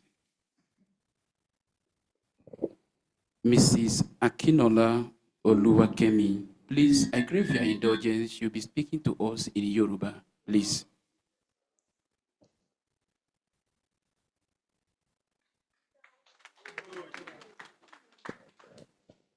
Ẹ gbogbo lé. Mo rí pé látàárọ̀ àkú atótónu. Kàwé púpọ̀ ṣùgbọ́n a gbọ́ díẹ̀díẹ̀ yẹn ń sọ. Ṣùgbọ́n ní gbogbo museum kọ̀ọ̀kan tí a ń sọ̀rọ̀ lórí, a rí pé Yorùbá láti wá náà ni. Gbogbo nǹkan tó ń dálé lórí látàárọ̀ tẹ̀mítẹ́rẹ́ tẹ́ ń sọ̀rọ̀ kò kọjá ń bá a ṣe sọ ìṣìdálẹ̀ wa nù. Pẹ̀lú ẹsẹ̀ lẹ́sẹ̀ tá a gbé wálé, tá a dẹ̀ gbà lérí. A gbà lérí, a dẹ̀ mú, ó dẹ̀ jẹ́ ó kó bá ọ̀pọ̀lọpọ̀ nǹkan wa. Ó kó bá ọ̀pọ̀lọpọ̀ nǹkan tí a jogún bá. Nítorí ìjìyà kéékèèké tó ń jẹ wá ní ilẹ̀ Yorùbá yìí, tó bá jẹ́ èdè wa la bá lò ní, òun kálukú àti sọ́ra kì. Torí nígbà ẹni kò máa la ṣaṣíwájú wa ká ti gbé ṣọ̀pọ̀nà lẹ̀ ká ti gbógun lẹ̀. Dá kọjá afẹ́ la fi ẹ́ ṣaṣojú ni ṣó ti yé afẹ́ la fi ẹ́ ṣaṣojú ni tó bá dẹ̀ ti débẹ̀ nǹkan tó ń báyìí búra fún wa ṣé ẹ mọ̀ pé ẹni tó dà kọjá lẹ́nìí tó rò pé kò rí bẹ́ẹ̀ tó kú tó tún da etí ẹlòmíì tó débẹ̀ náà tó tún ṣàṣojú di mo fẹ́ kí ìjókòó tá a jókòó yìí ká mọ̀ pé yóò bá ó jẹ́ kókó ìyẹn lè fi ṣe dìde sọ̀rọ̀ ẹ jọ̀ọ́ ká padà sílé ká rántí ilé ká mọ ibi tá a ti wá ká mọ ibi tá a ti ṣẹ̀ sí pàápàá ẹ̀yin ọ̀jọ̀gbọ́n wa tẹ́ ẹ jáde káàkiri Ọlọ́run á ràn wá lọ́wọ́. Thank you very much, everybody, for giving us the opportunity to talk here. I will first of all thank my brother who have put this thing together to make it a reality. We all know that all these things these people did, they did it to their own benefit. They are not doing it for us at all. My brother was saying something about Ife, the Ife, where the sun rises. Yes, then it was like that. What do you know what it means?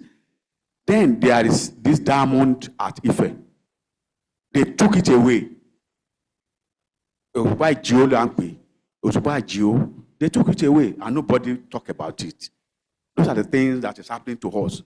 And we just said, what can we do? But we can do many things. This thing has taken many of our spiritual aspects of our life. Like they said, if they return them, it's going to awaken our spirituality. And it's true. And there are many, like we talk about this, Ifa mythology. Ifa is not written down. Those that are into it, they can recite it from page 1 to the last. But now, we are even lucky that we have some people like Baba Yemi Elebubon, Wandi Abimbola, all those people. They are the ones that put all these things down. And you can see, people from overseas are coming to learn Ifa. And we that are here, that thing has been affecting me now. I was supposed to learn Ifa when I was very young. Because my great-grandfather was an Ifa priest, was the chief priest of Ife then. But because of religion, every one of us just put it aside. And if you see those people who did it the way it's supposed to be done, their spiritual life is always enviable. But it's because some people use it in the other way around. That's why people are running away from it and saying, they are fetish, they are diabolic, they are all these things. I think the media people will assist us in this line. Occasionally you see... Thank you, sir. Yes. And we need to do documentaries of these things concurrently.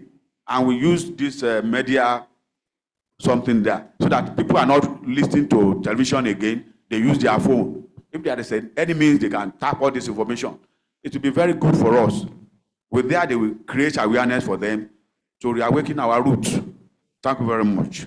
Thank you, sir. Once again, I want to say one thing. They say, ohun ani là ń gbé lárugẹ. Ẹ bá mi gbé jẹ́gẹ́dẹ́ yìí lárugẹ. Ohun ani là ń gbé lárugẹ. I really appreciate you, bro. Thank you very much. Thank you, sir. Thank you very much for contributions. Please, before I hand over to Professor Daramola Adedeji for closing remarks, our participant have made that they visit the museum. Please, the request is granted so that they will visit the museum and the archives at the end of their participation here. Thank you very much, sir.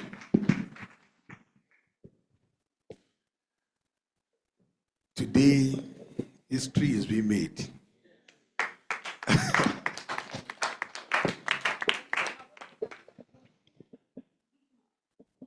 On behalf of the chief promoter, our father, His Excellency, former President Olusegun Obasanjo, on behalf of the Managing Director, Olusegun Obasanjo Presidential Library, Mr. Vitalis Otese, on behalf of the UNESCO at OOPL, on behalf of OOLI, Olusegun Obasanjo Leadership Institute, we want to thank our scholar, Peter Jegede, for bringing us together and taking us through the memory lane of the transnational imperialism or colonialism at various levels.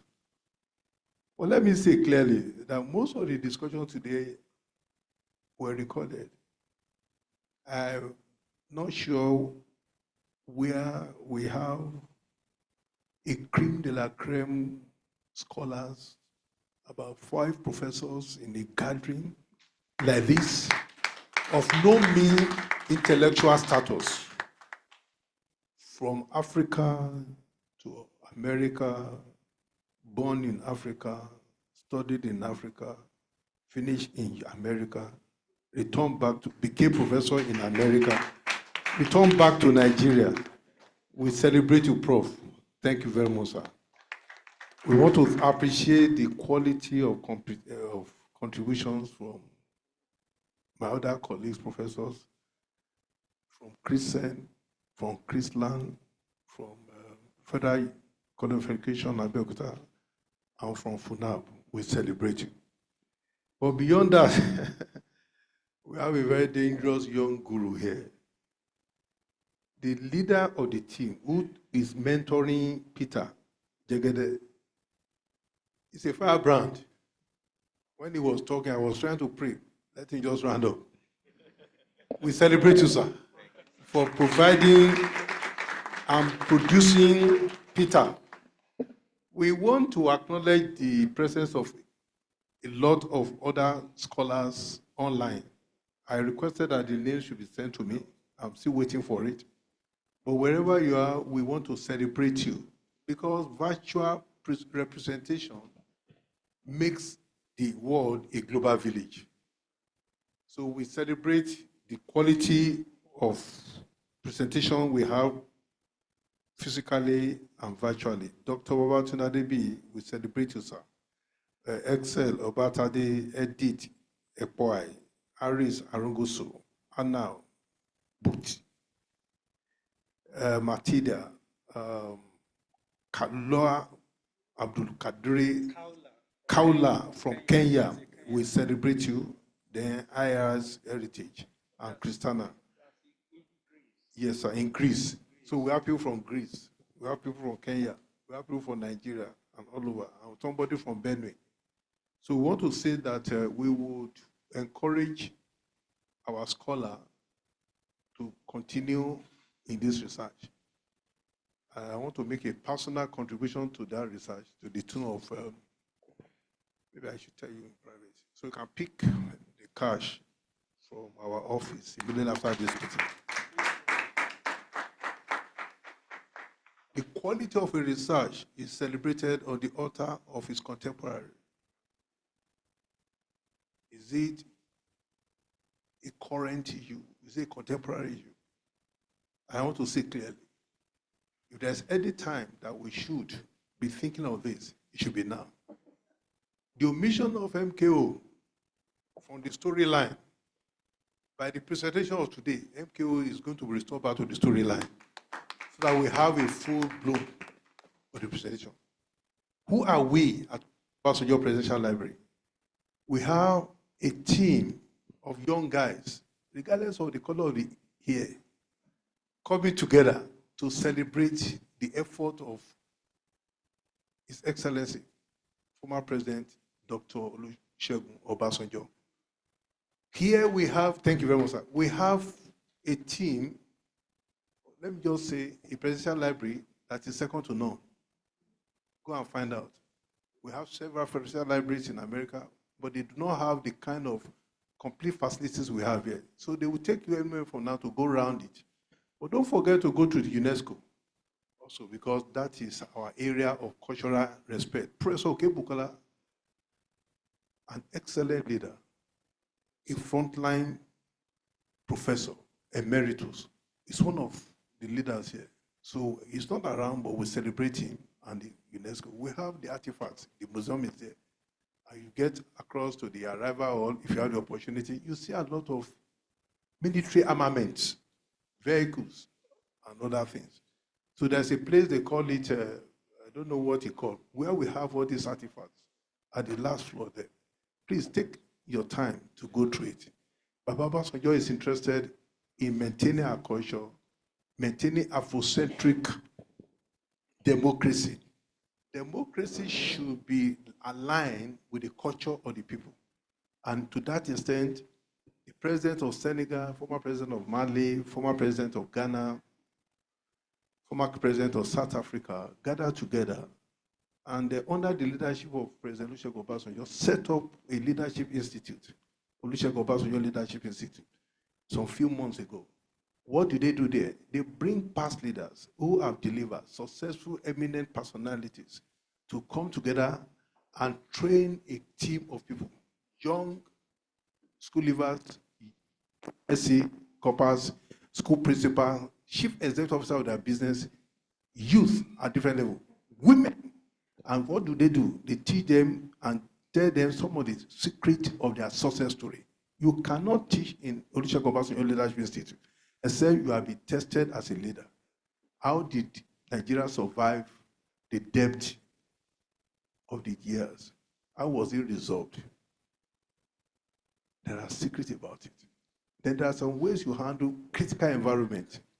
So those are some of the things that we are doing there. So we have the UNESCO, we have the museum, we have the Leadership Institute, and we have the Green Legacy Resort. When you are tired of everything, you want to recover back, you can lodge there. If you don't have enough money to pay, call me. I will supplement. Once again, I want to say thank you very much. We appreciate you. God bless you. Thank you very much, sir, for that wonderful closing remark. We really appreciate you, sir. The next thing on our item number 9 is group photograph. All right, to be going outside there to have the group photographs. Thank you very much, sir. All right.